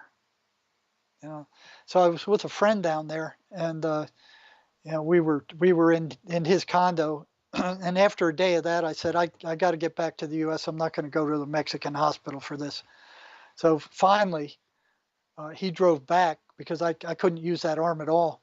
Got into the emergency room that night, and it turned out that a staph explosion, or a staph infection, had exploded in my right shoulder. Came out of absolutely nowhere. I didn't even know you could get a staph infection in your shoulder. I always thought it was in your throat. So went in there. They hospitalized me immediately, and the next day they operated. And I was on intravenous IVs for like 6 months to kill this thing. Wow. It blew me out of that interview. I didn't have enough energy to even speak. I mean, it was deadly. Right. They told me had they not caught it when they did, it would have killed me. So that was like 2 weeks before I went on one of the biggest podcasts that I'd ever spoken on. Wow. Knocked me completely out of it. Wow. But the fellow waited 6 months until I was over it, and then I went on. And I basically told these things, you're going to have to kill me to shut me up. Yeah. Yeah. And, one thing that I'm struggling with is I'm interviewing a lot of these people who are uncovering this, and it's the debate around consent, right? I see a lot of ways in which you have to allow them into Yes. your life, but At then some also, level, you have to consent. At Yeah. some level, you have to consent. but they're also sneaky little buggers that they find Oh, they're any very little, sneaky. yeah, it's like it's not They're as clear very cut. diabolical. Right? Yeah, Oh yeah, diabolical yeah. is the Like term. yeah, you can have one drink. You can yeah. So there's different kinds of spirits. There's a special spirit that goes with alcoholism. Hmm. And it's the person. It, once the alcoholic starts drinking, he's not the only one drinking. These other spirits are getting high also. They can't get high without a physical body. Yeah. So they have to jump in when the person's guard when they get drunk enough to let down their guard. These things jump in and they take over the drinking for them. Yes. And Yeah. same thing with drugging. Same thing with drugs. Yeah. Yeah. I spoke offline with a former. He was a high priest of a black magic cult who did like blood sacrifices. He's out now, and he at a young age he had a near death experience, and ever since then the veil was very light for him. Right, he could see things that others couldn't, and he said during the rituals he could actually see spirits being imbibed into their blood rituals. Right, see them feeding, see their ecstasy, see them going into people. And wow, I couldn't imagine that. But I haven't personally experienced that. But a lot of what you're saying tracks with what I've been finding out from many different people. So it's very fascinating. Yeah, we're surrounded by them. We're surrounded by them. The belief that they don't exist is foolish. Right. It's like and minimizing how slimy and how sneaky and how devious they are is foolish also. Look at what shape the world is in right now. This is all due to them. Right. All this transvestite stuff, all this war, this craziness, this destroying the country, the destroying of the economy. This is all due to them. Yeah, I do agree, but I think just to push back on that it's because we are collectively derelict in our duty, right? Yes.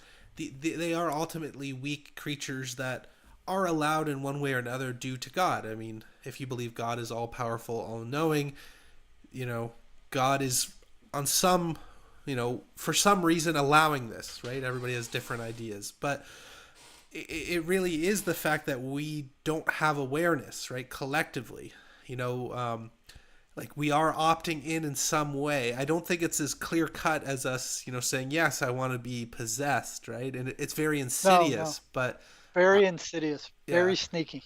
Yeah. It's just, for me, I just don't find that messaging empowering to be like, it's all their fault where I know where that comes from, but my point is, you have control, you have free will.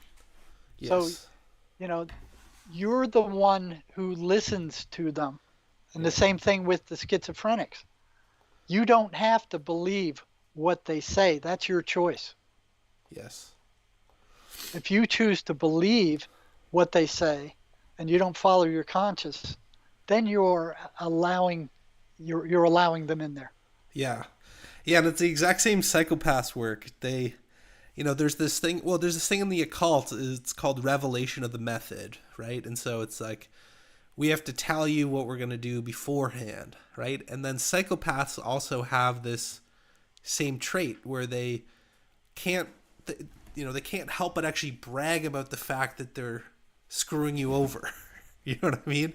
And so, yeah, I'm just curious. You see a lot of parallels here between, CEOs who brag about the fact that, they're jacking up their pharmaceutical pill prices 20,000%, and in the occult world, them having to tell you in advance, before they do things to make rituals effective. And what you hear from, a lot of people covering similar topics to this, that there is this opting in, Yeah. Right. So they tell you, you're aware, and if you consent to it, then you're part of it. Yeah, for sure. What I'd be curious, because my understanding about schizophrenia is it's a progressive and degenerative disease. In obviously you wouldn't call it a disease. No, it's not a disease. Yeah, exactly. But I'm just saying, that's the accepted view of schizophrenia, that it starts small and it progresses. So maybe you can walk people through a typical pattern of a schizophrenic, how it starts to manifest and then where it typically takes them, right? So my understanding is that most are heavily traumatized, severe, sexual, physical, psychological abuse at a young age. Then they start around puberty, usually hearing whispers, voices, take it from there. Well, it starts in different ways, and I didn't think that it affected children until I started working in the emergency room and having to see some of these kids. Some of these kids are hearing voices, and they're young. They're 5, 6, 7 years old. I couldn't believe it. But usually it starts around 25, somewhere in there. For some reason, I have no idea why. I don't think they know why. And it may come suddenly. It may start gradually. I've seen it started a number of different ways. There was one fellow I was talking to where he started hearing this voice, and it would tell him, hey, go pick up that pencil, or go sit down in that chair. It's almost like, they've got a new vehicle to drive, and they're seeing how much control they have over it. Right. So sometimes it starts right away.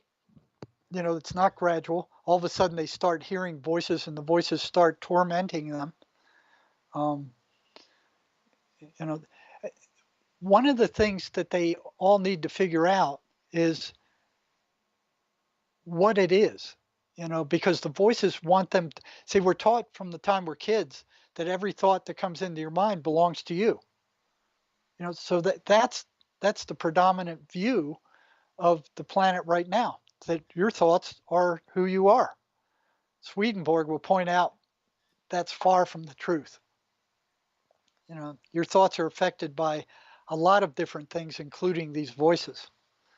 To put thoughts into your thought stream that sound just like your internal dialogue. So for the most part, it's not, you don't hear a voice that goes, yeah, I'm the voice. Yeah, it's nothing like that. It sounds just like the tens of thousands of other thoughts that you have running through your head every day. Only it's telling you to do something or to think something that you normally would not think or do. Something drastic, jump off a bridge, drive your car into oncoming traffic, take that motorcycle curve at 200 miles an hour, crazy stuff that you normally would not act on. But it sounds just like your own internal dialogue. That's what makes it so sneaky. You have to watch what's coming into your thought stream. And the schizophrenic needs to figure out what's his thoughts and what are the thoughts of these things. Because if he doesn't, he's going to think that all those thoughts are his. And if he starts listening to what these entities are telling him to do, he will eventually become them. They will take over. They will take over his body. And the personality who used to live in that body will be locked up like in a prison cell. Right. Yep. Okay. Yeah. So you're saying it's not always subtle. It can have a rapid onset. Can But have a rapid onset. It can be subtle. It comes on in different ways. Meth is one of the yeah. most dangerous ways that it comes on. This meth that is pouring over our southern border right now is driving more people crazy than anything else I've ever seen. I Yep. mean, when I was working in the prison, a large majority of those prisoners had been on meth, went psychotic, and committed some kind of crime that got them in prison, and they were still hearing the voices. So I've talked to prisoners who said when they ran out of meth, the voices would tell them where to be and when to be there to get more meth. Okay, you still there?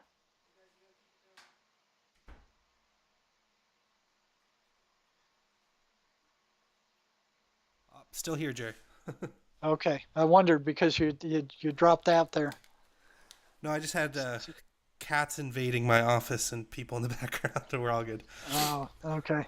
So yeah, the voices would tell them where to be and when to be there to get more meth, and some stranger would show up with meth.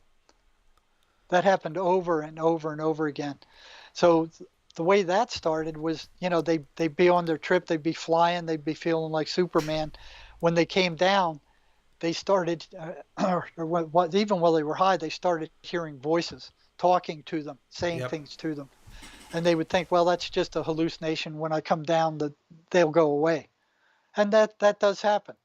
So, maybe 15, 20 times, 30 times, maybe more, they hear these voices while they're high, and then when they come down, they go away. So they attribute them to being hallucinations, and then one day they don't.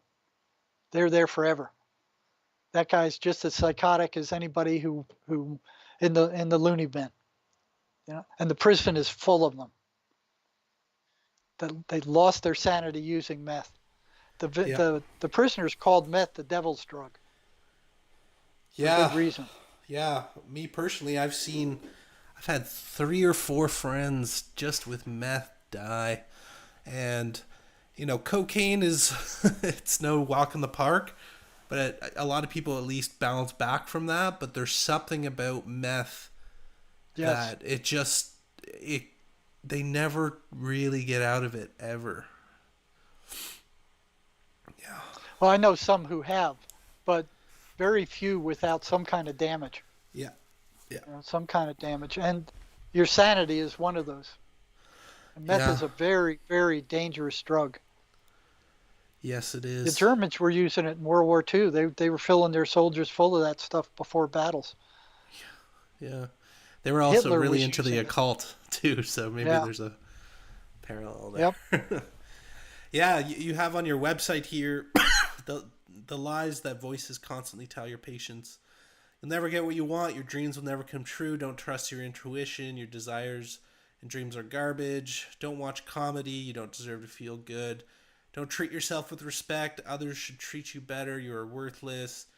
Yeah, it's fascinating because if you talk to schizophrenics, they hear that as a background noise constantly. Like, you're scum, you're evil, you're scum. Right. Yeah, jump in front of that car, you're scum. That person wants to kill you. Like, it's hell for these people, right? And Yeah, it is.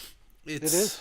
wow. And so my understanding is that you've developed a methodology to heal schizophrenia for the I know it's you have to be careful saying that, I guess, but Well, in some cases, a combination of the stuff that I've learned and Mace has helped some of these people recover. But they have to get on a positive spiritual path and stay there.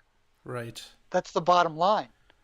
You know, they have to realize that they're on the verge of hell with this stuff. That this is a negative entity that's trying to take them over. Yeah. It is not a hallucination. It is not harmless. It is not word salad. This is an entity that has the intent to take them over. And it wants to get at all of us. It feeds off of misery. That's its food. The more miserable it can make people, the more it feeds. Right. Yeah. Yeah, and it's they call it spiraling, right? Where at first it's a soft whisper, and it takes you to identify with that, right? To put your connect with your emotion, and then exactly as you said, we're taught from birth, hey, every thought in your mind is your thought, right? So, and then you're like you're um, relating to these thoughts and incorporating them, and then that's what causes the spiral. You're like, I must be a sicko because I'm thinking these things, right? Like Right. only a sick Right. person would think about this, right? And that's when they have you. And so I guess your work with schizophrenics, before, you were dealing with kind of the worst of the worst, right? People who had been um, incarcerated, presumably for crimes. Were most of them violent crimes? What, and how do you think their schizophrenia played into them being incarcerated? Oh, well, the schizophrenia was the cause of it. Right. You know, see, when I was at the state hospital, the psychiatrist, when some of the patients told the psychiatrist that I was asking them questions about what the voices were telling them, Yeah. the psychiatrist went nuts. I ended up in their offices being ordered never to do that because the voices were hallucinations, and asking them questions about the voices reinforced their hallucinations and made them worse. That happened to me twice. So I had to be very careful about asking questions while I was in the state hospital because psychiatrists were being beat up by psychotic patients at a rate much higher than any other staff member in that hospital. So I think they were afraid of schizophrenics because they were getting popped. And I always wondered about that. What are these people who only spend 20 minutes a month with these people saying to them in the short period of time that they were with them that Right. are causing them to punch their lights out? You know, that took me years to figure out, probably 7. You know, Yeah. but you know, one of the things that's like a ground rule. Sherry Sweeney, my co-author in the book, she was hearing voices when she was a young girl. Okay. Okay, she's an engineer, so she has the mind of an engineer and computer scientist, and she went at it logically. She found out it's like a program, and the program is they will tell you um, consummate lies. I mean, they don't care how they upset you. They have to upset you to drain your energy. They have to get you negative. They have to get you angry and anxious and paranoid to drain your energy. Okay, so they say all those rotten things that you were just saying. Now, one ground rule that she came up with is that every negative thought about yourself or anybody else comes from the dark side. Basic ground rule, you know, and that 99% of what the voices tell these people are lies. Right. So she came up with something called "That's a Lie" program. Now I noticed that these things were telling the patients lies. I was aware of that, and I'd ask them. I'd say, "Well, if you know they're lying to you, why do you believe them?" And they said something like, "Because they're so darn believable," something like that. But 99% of what they tell people are lies. They don't care what they tell people as long as it generates that negative emotional energy. That's what they feed off. Then they'll take that. The person is emotionally drained afterward. Okay. So, Sherry, if you go to my website and go to articles, you'll find a paper there on the That's a Lie program.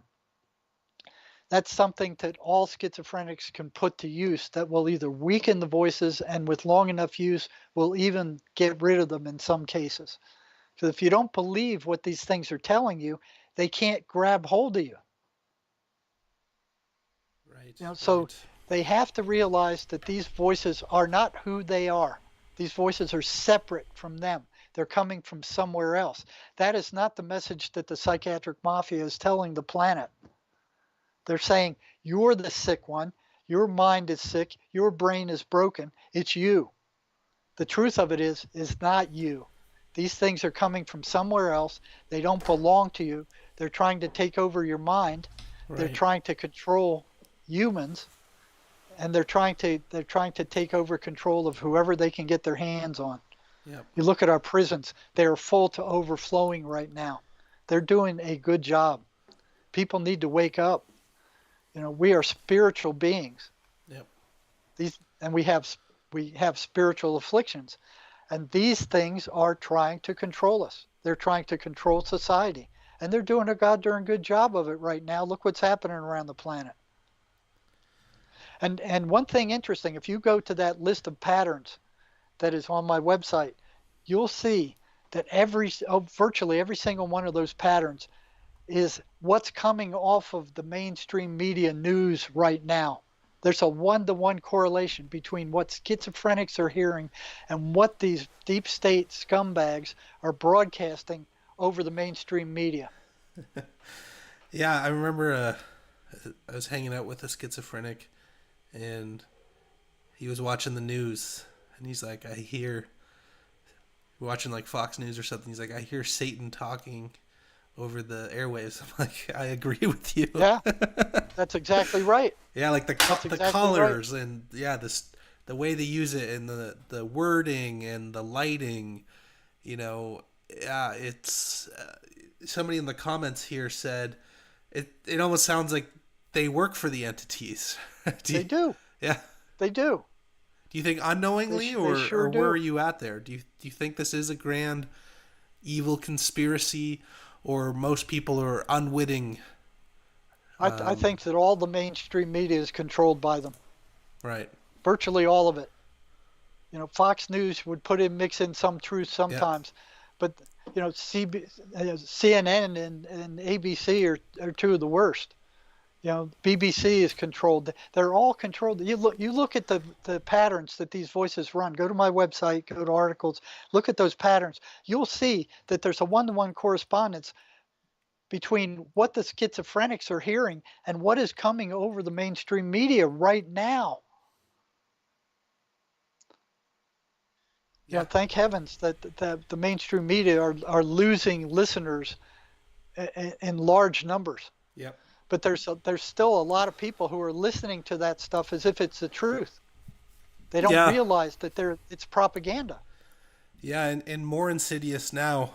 I talk about this in previous episodes and solo episodes, is that we have the not so obvious establishment coming up now, where you have all of these other people who are seen as edgy and cool, like even Joe Rogan, right? If you watch Joe Rogan's earliest streams, he was very out there, but I don't think you can get to any level of power or influence and not toe the line.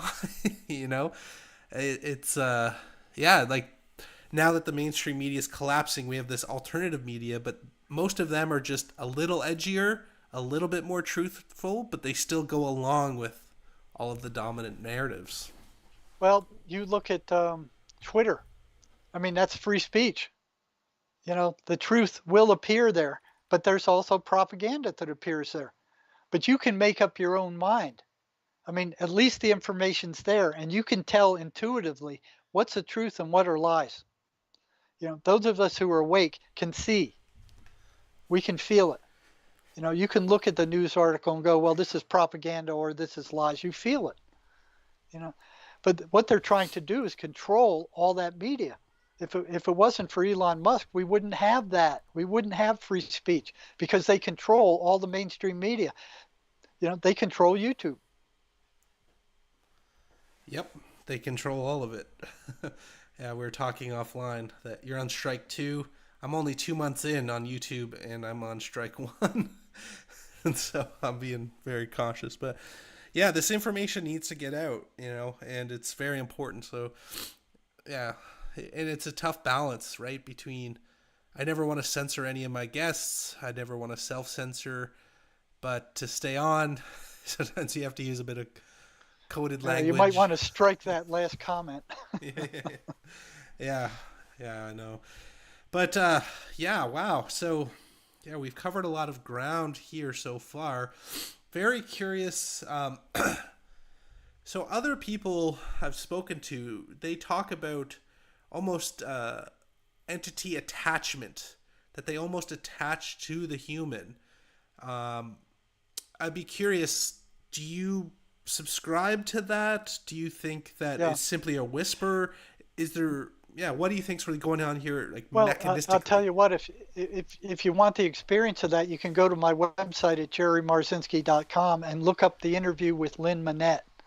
Right. She's a she's a nurse who worked in she did an internship on a psych ward.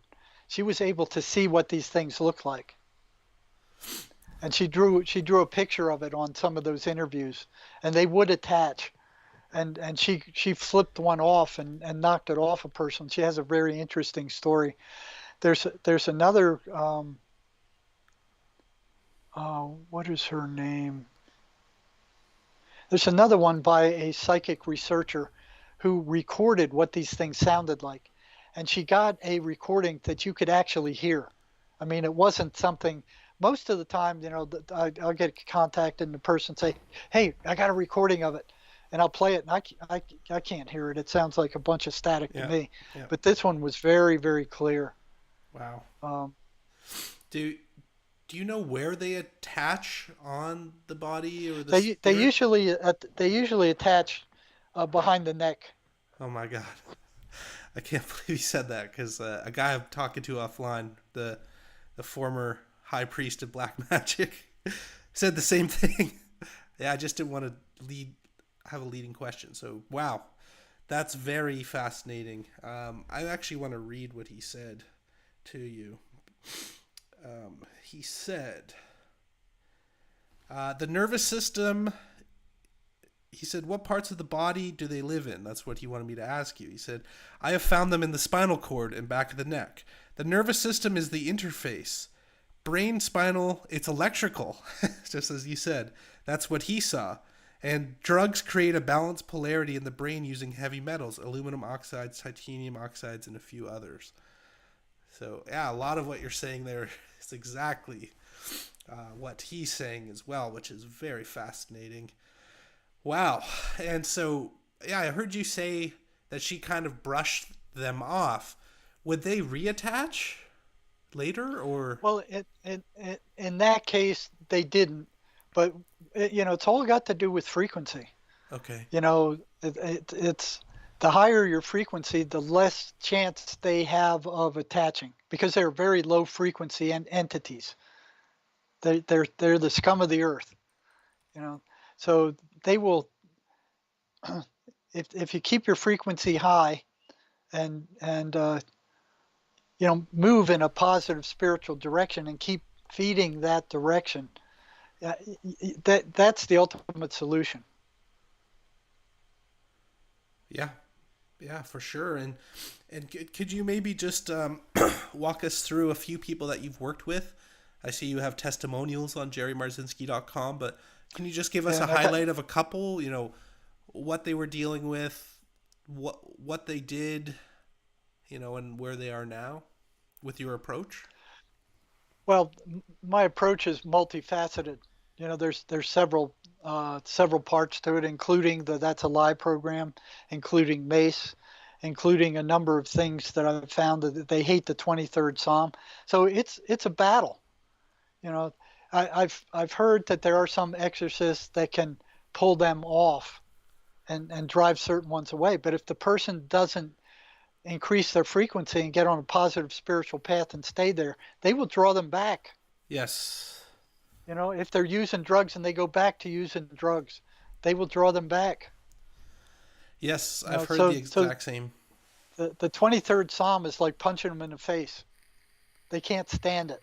The 91st Psalm, they can't stand it.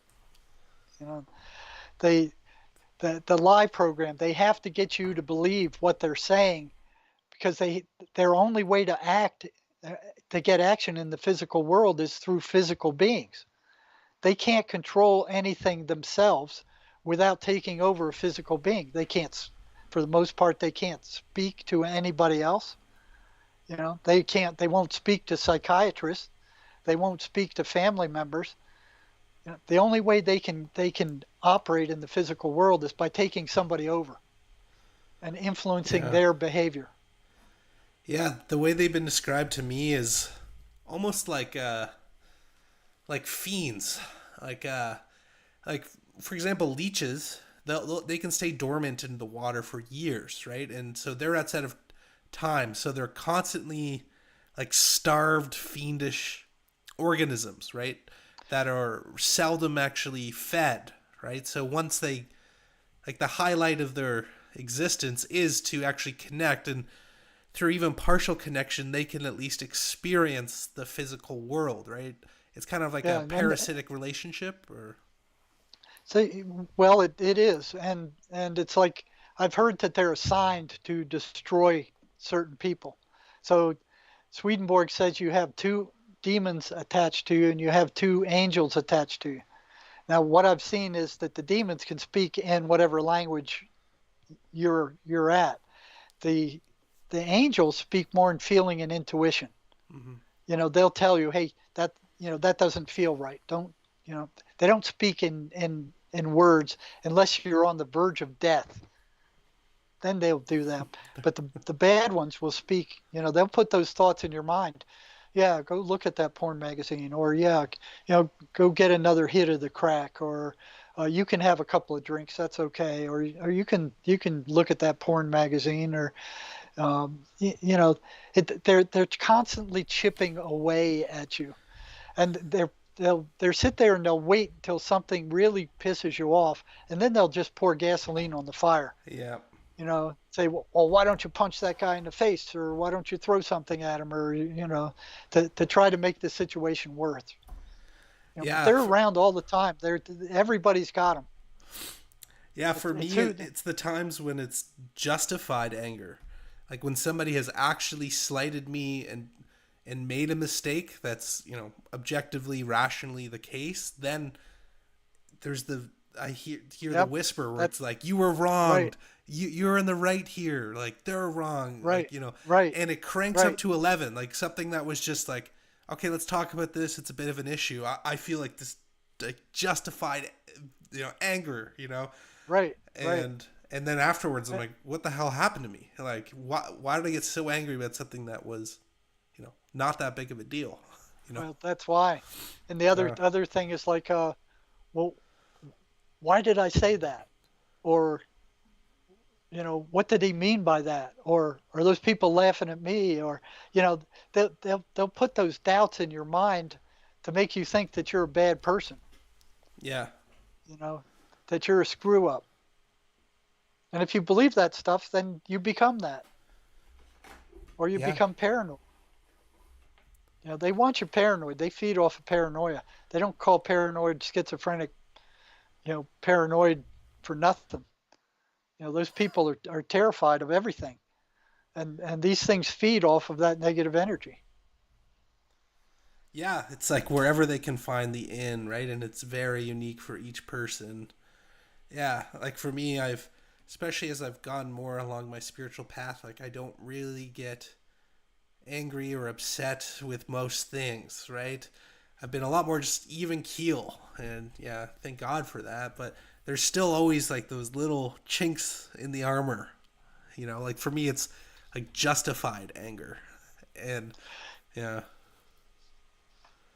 And psychiatry and psychology aren't helping anything either. They got this DSM, this Directory of Mental Illnesses, Statistical Manual of Mental Illnesses. You open it up, and it's like their Bible. I mean, they worship this thing.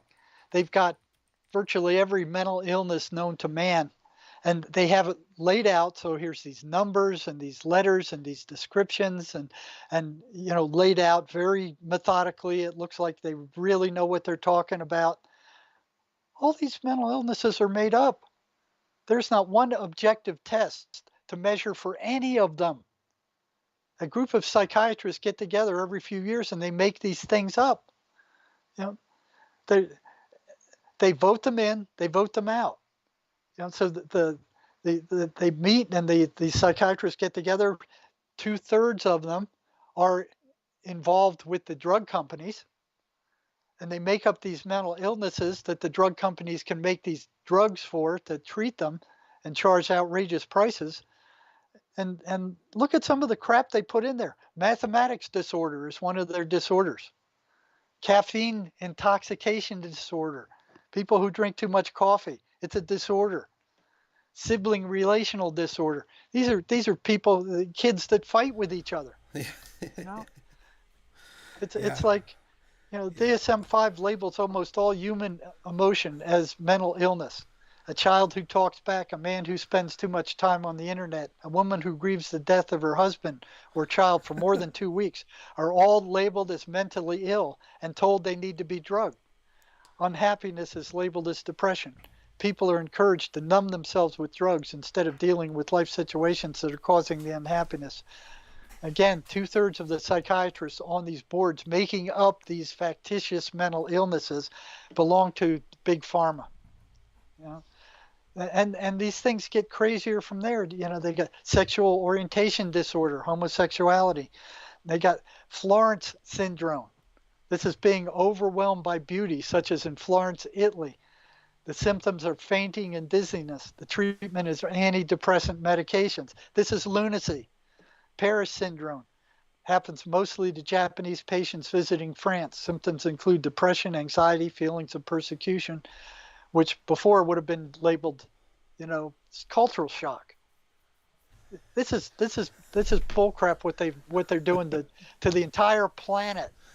I know this it's even this crazier drugging, here in Canada. They said, people who were even skeptical of a certain, let's just call it procedure, or experimental therapy, are by nature disordered and should have mental health and seek treatment. Yeah, being skeptical. Oh, and I'm sure the pharma. psychiatrist in Canada would be more than glad to treat them for a certain price. Yeah, it's absolutely insane. Yeah, it's just turning every human experience and emotion into a pathology with a solution. But as Mr. McCool said here in the comments, sounds like a pretty profitable business plan, Jerry. Oh, it is profitable. I've got the profit numbers here somewhere, but it was like $14 billion a year that they're making on the sale of antidepressant. So each one, antidepressant drugs, which MACE can treat much cheaper and much more effectively, they're making $14 billion on antidepressant drugs. They're also making $14 billion on antipsychotic drugs. Okay. So they're making a fortune on those. I'm in Tucson, Arizona, 60 miles south of here. I mean, for a person in the U.S. to stay sane on psychiatric drugs, you have to get a prescription. Okay, you can't get a prescription without going through the psychiatric mafia. Yeah. So you have to pay for an office visit, which is, $150, $200, whatever they charge. Then you have to get the drug, which is some, $800 a month for antipsychotic drugs. Yeah. Then you got to go to the pharmacy to get it. So you're paying the pharmacy, you're paying the psychiatrist. So you're talking maybe $800 to $1,000 to stay sane on these drugs in the U.S. And you need to get a prescription. These are not abusable drugs. Nobody in their right mind would take these drugs. They're not recreational drugs. They have horrible side effects. Nobody wants to take these drugs. Not even the people who are crazy want to take these drugs. They go off them at some point. They can't stand them anymore. If you go across the border going to Mexico, you can pick these drugs up over the counter without a prescription. You can see a psychiatrist for a fraction of the price you can see one here. Yep. He'll tell you, okay, you got this disorder, you need this drug, you go into the pharmacy, you get it over the counter. And the cost is about $75 for the same thing that cost you $800 here in the US and Canada. Yep. It's a racket. It's a friggin' racket. And they're ripping off the people of this world to an extent that is beyond belief. It's incredible. Yeah. In 1952, the DSM listed 106 psychiatric disorders. In 1980, it listed 256 psychiatric disorders. They're making these things up as they go along. In the DSM-5 lists 297 psychiatric disorders, and they're fabricating more every year. They're just making them up. There is no test for any of them. There is no blood test. There's no EEG. There's no EKG. There's no lab work. There's nothing to measure any of these things. They're just opinions of these people that are doing this humongous scam on humanity. Yeah. Wow. Yeah. It's sick. Yeah. It's just sick. Oh, 100%. Yeah. Well, so I always like to be solution oriented on this channel.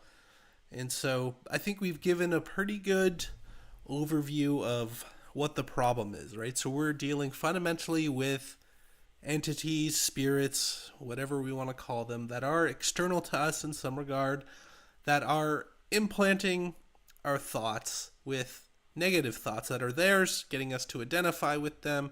Slowly we are internalizing that and driven to insanity. So what would you say to people in terms of how to protect themselves? And like where does it begin? Because you don't restrict this only to schizophrenics and the severely mentally ill. You very clearly state that we're all dealing with this to one extent or another. So, how do we, I guess, tighten up our armor a little, Jerry? You get on a positive spiritual path and stay there. Christianity, Muslims, I mean, they have the same God we do. I don't know what all the fighting is about. Now, the other thing you need to mention is what they did with Mace with you is they went in there and they got rid of a trauma. So what happens during a trauma is you make a decision about who you are during that trauma, and it's not a good decision. It's always a bad decision. It's not a rational decision. You don't make rational decisions during a trauma. So it's like a program that you have created, a negative program that you've created that's running in the background all the time. Like, oh, this happened to me, I'm no good. Or this happened to me, I'm a bad person. Or this happened to me, I'm worthless. Okay? Mace goes in there and gets rid of that programming. So it's not just the spirit stuff. I would highly recommend Mace for depression, anxiety, bipolar stuff, common psychological problems. Okay. Now schizophrenia, I've had some success getting rid of the negative traumas that these people have. There have been a dozen or so have completely recovered. So it is possible. Psychiatry said, oh, it's not possible. Once you have schizophrenia, there's no recovering. That's a lie. I've had at least a dozen people completely recover, completely. Wow. Yep. Right. What about diet? I've heard several people say getting on a low carb and carnivore diet has helped them as well. Have you done much research into the interplay with diet and mental illness or schizophrenia specifically? Well, I know that the entities don't want you eating good food. They want you eating junk. They want you to feel bad. They don't want you to sleep. So that's one of the things they do is they keep you awake. If they keep you awake long enough, you don't have the energy to fight back against them. And if you don't know what they are, you don't know what there is to fight against. You think it's you. And that's what psychiatry wants you to keep thinking. That's what psychology wants you to keep thinking. Oh, you have a mental disorder. This is paranoid schizophrenia. You're disordered. You're broken. As long as you're thinking that way, you're going to stay that way. Right. But say if somebody's really struggling with sleep, what can they do? Because I know a lot of schizophrenia. They exercise until they wear themselves out. Mm-hmm. But the voices don't want them exercising. They don't want them eating good food. They don't want them sleeping. Right. Now these psychiatric drugs all have horrible. They destroy your nervous system. They actually destroy your nervous system. So, psychiatry is doing damage. Right. They're rotting out your brain and your nervous system. Those shock treatments. a neurologist can see the damage done after just one of those shock treatments. Hmm. And they're giving these shock treatments to thousands of patients. Right. So if you're not sleeping, exercise, wear yourself out, go get over-the-counter sleeping meds or something like that. Um, Now, what the majority of these antipsychotic drugs are major tranquilizers. Yep. They calm the person down. And the voices don't like that because they want the person hyped up. They want them angry. They want them paranoid. They want them uh, uh, anxious and fearful. They want that. And these drugs interfere with that.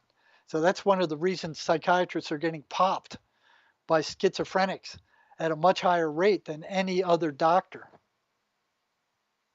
It's the voices that are attacking the psychiatrist because of the drugs. And did you experience that as well when you started figuring out, what the game is and that they're real? Like, were you ever attacked? Or did you ever feel in danger doing this work? Or Uh, I did.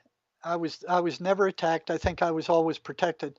I remember one schizophrenic coming into my office one day, and we were talking about something else, and then all of a sudden she just stopped and she said, "You're never going to be hurt doing this." And I'm like, "Where'd that come from?" She goes, "There's a huge angel standing behind you, massive." She said, "He's watching over you." I said, "Well, that's good to know." And I never was hurt. I was threatened. Uh, I could see, I've had schizophrenics run out of the office. hmm Um, there was one where the voices were telling in the prison, they were telling him to go get a shank and stick it in my gut. They were telling them to attack me, but they never did. yeah, that's interesting. I've had experiences when I was younger. I always felt much more tuned into this stuff, even at a young age. And I remember once I was at a party where everyone was drunk and on drugs, and I had the most bizarre experiences, and I had to leave. It People who were even my friends like turned on me out of the blue. One guy was near blackout drunk, and he just started fighting me, like a friend of mine, and he Yeah. had no idea what he was doing. No, that wasn't him. Yeah, That yeah, was the spirit, the alcohol spirit. They don't call alcohol spirits for nothing. yeah, yeah. It was spooky. I was like But 15. yeah, you can actually see the alcoholic being taken over. The people who live with alcoholics, they can see that the person totally changes. Their eyes change. They're not the same person anymore when they get violent. They're taken over. They have these blackouts and they come out of it. They don't even remember what they did. I had one guy who went into a blackout and he woke up in another city hundreds of miles away the next day. He didn't even know where he was. He didn't know how he got there. Wow. Something else was driving that car. Yeah, yeah. Have you ever dove into the realm of like aliens, extraterrestrial at all in your own research?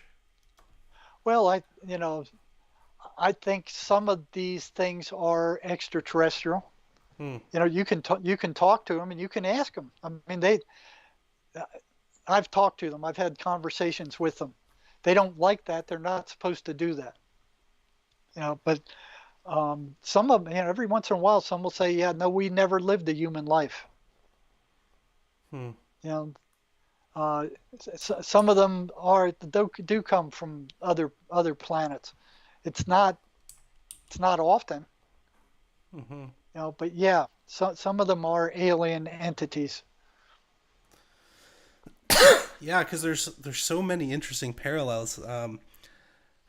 Around electrical lines, I'm told, is when a lot of UFO and sightings and entities appear, like in power stations. There's something about electricity that they are drawn to, and then you hear a lot of these channelers who channel aliens, aliens and Got to be very extraterrestrials. careful with that. You got to be very careful with that. Oh yeah, I've and Ouija boards. People think Ouija boards are toys. No, they're very dangerous. I've encountered several schizophrenics who'd been taken over by the voices that were running Ouija boards. yeah. Do not play with Ouija boards. They're very dangerous.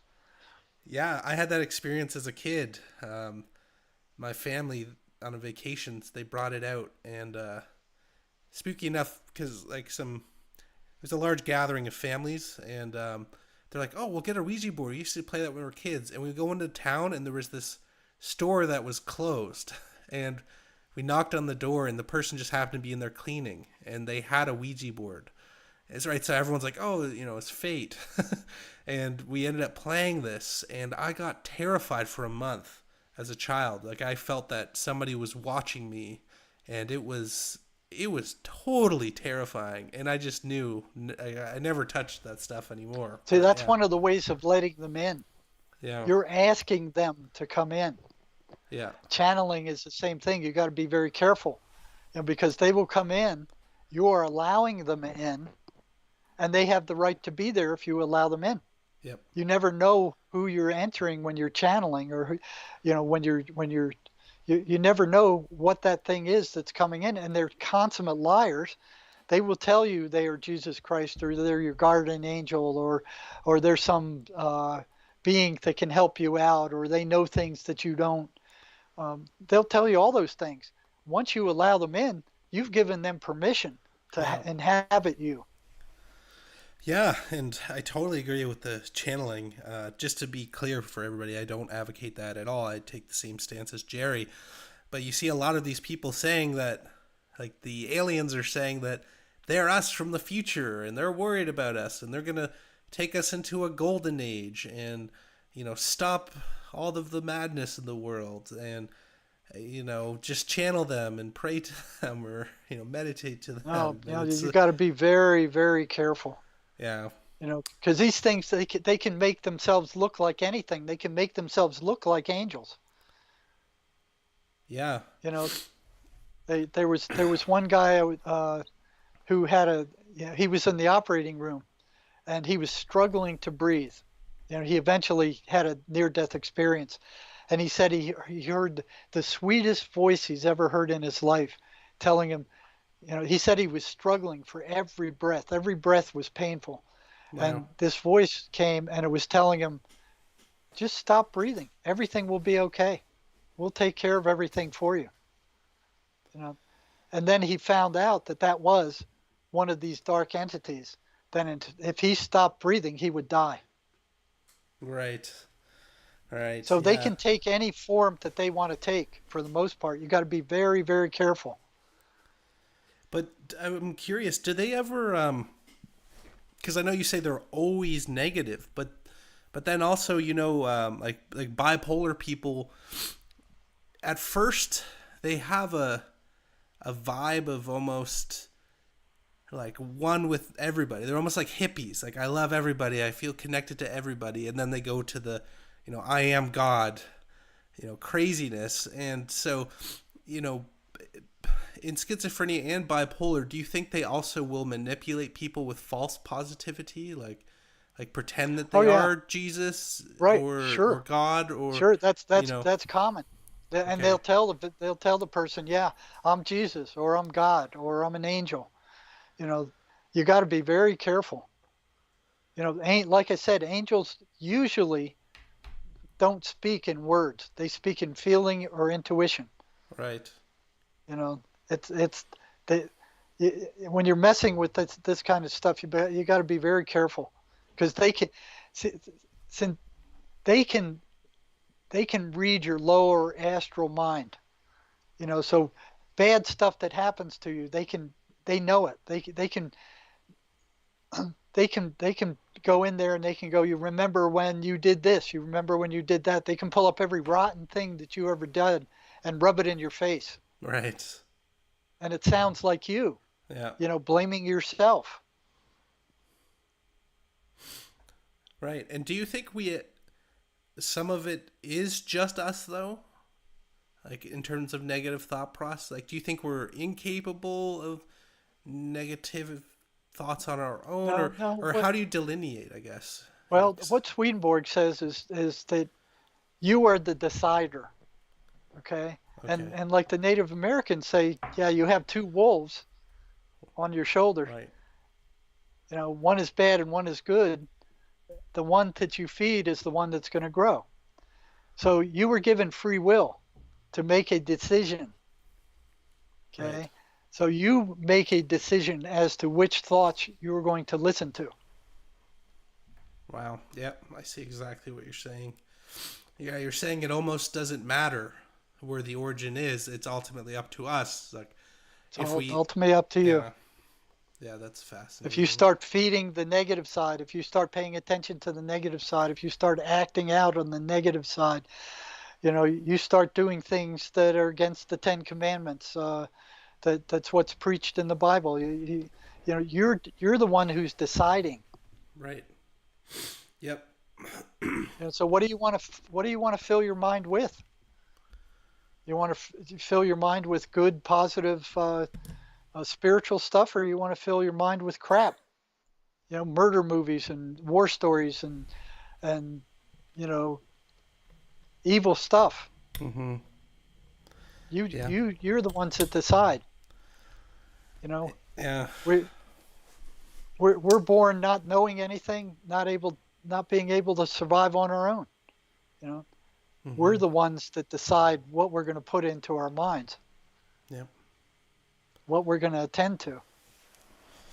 No, it's fantastic advice, and it gives people, that is the path to freedom for people who are struggling with this, but with it comes a lot of responsibility because it is up to us every day, every choice that we make, how we choose to live our lives, what we put in to our bodies and our minds, who we have around us. People want a quick fix, right? And I think that's the Right, allure of the modern health industry is people don't want to do the work. They want to take a right, pill, right? They right, exactly. And that's what psychiatry's pushing. Oh, we got a pill for everything. Come and see us. And the psychiatrist's office are full. I mean, you try to get an appointment with a psychiatrist, they're backed up for months. yeah, yeah, And those it's drugs don't cure anything. They cure nothing. They just merely dope you up. They don't cure any of your problems like Mace does. You yeah, know, they don't cure anything. yeah. So those of you who are interested in getting some real treatment, go to www.maceenergymethod.com/about/ and that will tell you about Mace, and you will have a list of practitioners there Hmm. that you can talk to who will cure what bothers you. But Cure you're what going to have ails to you. do some work at it. 100%. Yeah. Well, Jerry, with the time we have left, I'd be curious, just to understand a little bit of where you see, let's say collectively, where we're at within this framework, right? So, you've outlined that you believe a lot of not only news but world events, I'm assuming, are, by these entities, guiding humans. Um, and also, we do see a lot more people starting to understand this concept, right? People describe it as a great awakening. I am a bit torn of how true that is, but we see a lot more people waking up to these realities. So I'd be curious just to understand how you see where we're at as a culture, and where do you see things going in the next, 5-10 years? Are you ultimately optimistic that this is something that will become more mainstream and people will come out ahead on this, or do you see things getting progressively worse? Or yeah. Well, I see truth coming out in like never before. Yep. I mean, never has this much truth come out. And God is truth, and God is love. So that is flowing in at a horrendous rate right now. Yeah. And the demonic side is panicking. They're doing everything they can to destroy us now while they can, while they have the control. Yeah. Because they're being they can't function if people know what they're doing. Yeah. They work in the darkness. They work with people being ignorant. If people would wake up to what's going on and realize that they're driving this bad stuff that's happening, you know, and that people shouldn't be doing this kind of stuff. That they can't function. They have to convince people that the only control they have is kind of taking people over and getting them to do their dirty work for them. Right. And you look at governments all over the planet right now, they've got these scumbags. You know, you got Trudeau, and this Biden character who's not even the real Biden. He doesn't even look like the real Biden. You know, you put the two next to each other, you can see clearly they're different people. So here's this actor, you know, run by the deep state, who's controlling the United States right now, that is destroying this country. You know, letting drugs and fentanyl and meth are flowing over the border like never before. You know, criminals are coming over the border. That Brazil has emptied their prisons into the United States, and these people are crossing the border and going into Canada. Yeah, it's a mess. So it's a battle. It's a battle going on right now. And then on top of that, you got all this geographical. You got the poles shifting. Mm-hmm. You know, which could bring a major catastrophe to the planet. There's a lot of stuff going on right now. It's a very interesting time to be alive. That's for sure. Yeah, and I don't know if it's just brainwashing from a young age, but I do think good will win in the end. I am optimistic. I think we're all here for a reason. I think you're doing what you need to do for a reason. I think we're all here, and that's what we're called. We're called to, in every moment, try to make the best decision we can. You know, to honor God and, you know, to take a higher path. And it's so easy. That's the thing, right? It's like it's a slide versus steps. You know, it's a rapid slide downwards, and it's a step-by-step process moving upwards. Well, you got to understand we're all spiritual beings. And what is that? I mean, your life comes from God. I mean, you're that part of you is an image of God. And it's there. You're connected. It's you who turn away from God. God doesn't turn away from you. You know, the further you turn away from God, the more you're inviting these things in. Yeah, and I think that's what's so powerful in your message is that, you know, don't listen to those voices. You know, God loves you. He wants you to be free and healthy and happy. Right? That is where we're supposed to be. That's our natural state, if you will. Right? See, and these things don't have any love. That's one thing that marks them. They have no love for anybody or anything. There is no love in their universe. Mm-hmm. It's completely dark. Can you imagine a place with no love? That's where they come from. There's no love in their universe where these things originate. None. Yeah, it's sad. It's sad, yeah. Yeah. Oh, well, Jerry, it's I think I'm going to wrap things up. It's been, I think, 2.5 hours. Yeah, I don't know who's going to listen to this for 2.5 hours. We had quite a few tuning in, actually. It's been great. Yeah, I want to thank everybody who stayed on for the whole stream there. Yeah, Jerry, we'd love to have you on again sometime. We plugged jerrymarzinsky.com. Anything else you want to leave people with and let people know where they can find you and what they should be looking for? Well, jerrymarzinsky.com. And then again, you know, this book will give you how we came to the conclusion that the voices are entities, that they are not hallucinations. And, you know, what psychiatry and psychology are doing, and the educational system, you know, brainwashing people into believing that these entities are hallucinations, is a travesty of justice. It's evil. Mm-hmm. It's a deception of the highest degree. These things are alive. Satan is alive on this planet, and he's ruling a lot of things right now. People are waking up. They're waking up to the truth. They're waking up to how evil these people are in high places, and they're working to take them down. But you have to do something. You can't just sit there and watch it. Somehow you have to take part. You Right. know, donate money who are to people who are doing things to bring about the right, that are doing something to try to fix things, or protest, or write your congressman or your parliament, or do something. Don't just sit there. You know, if everybody just sits there, these things are going to take over. Yeah. Do something. Do something.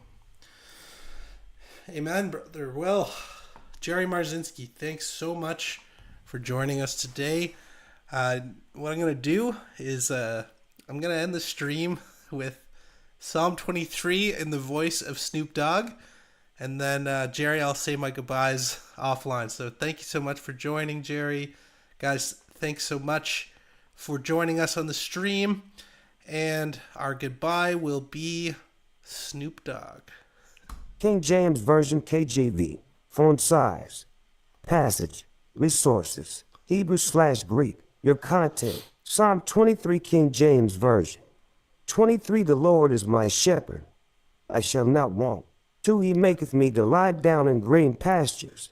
He leadeth me beside the still waters.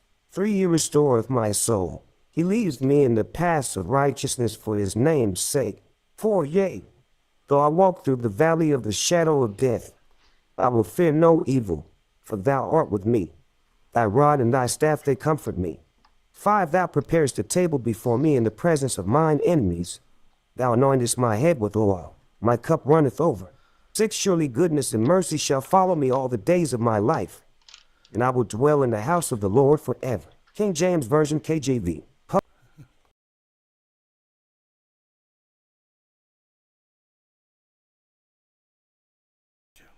Okay, guys, thanks again.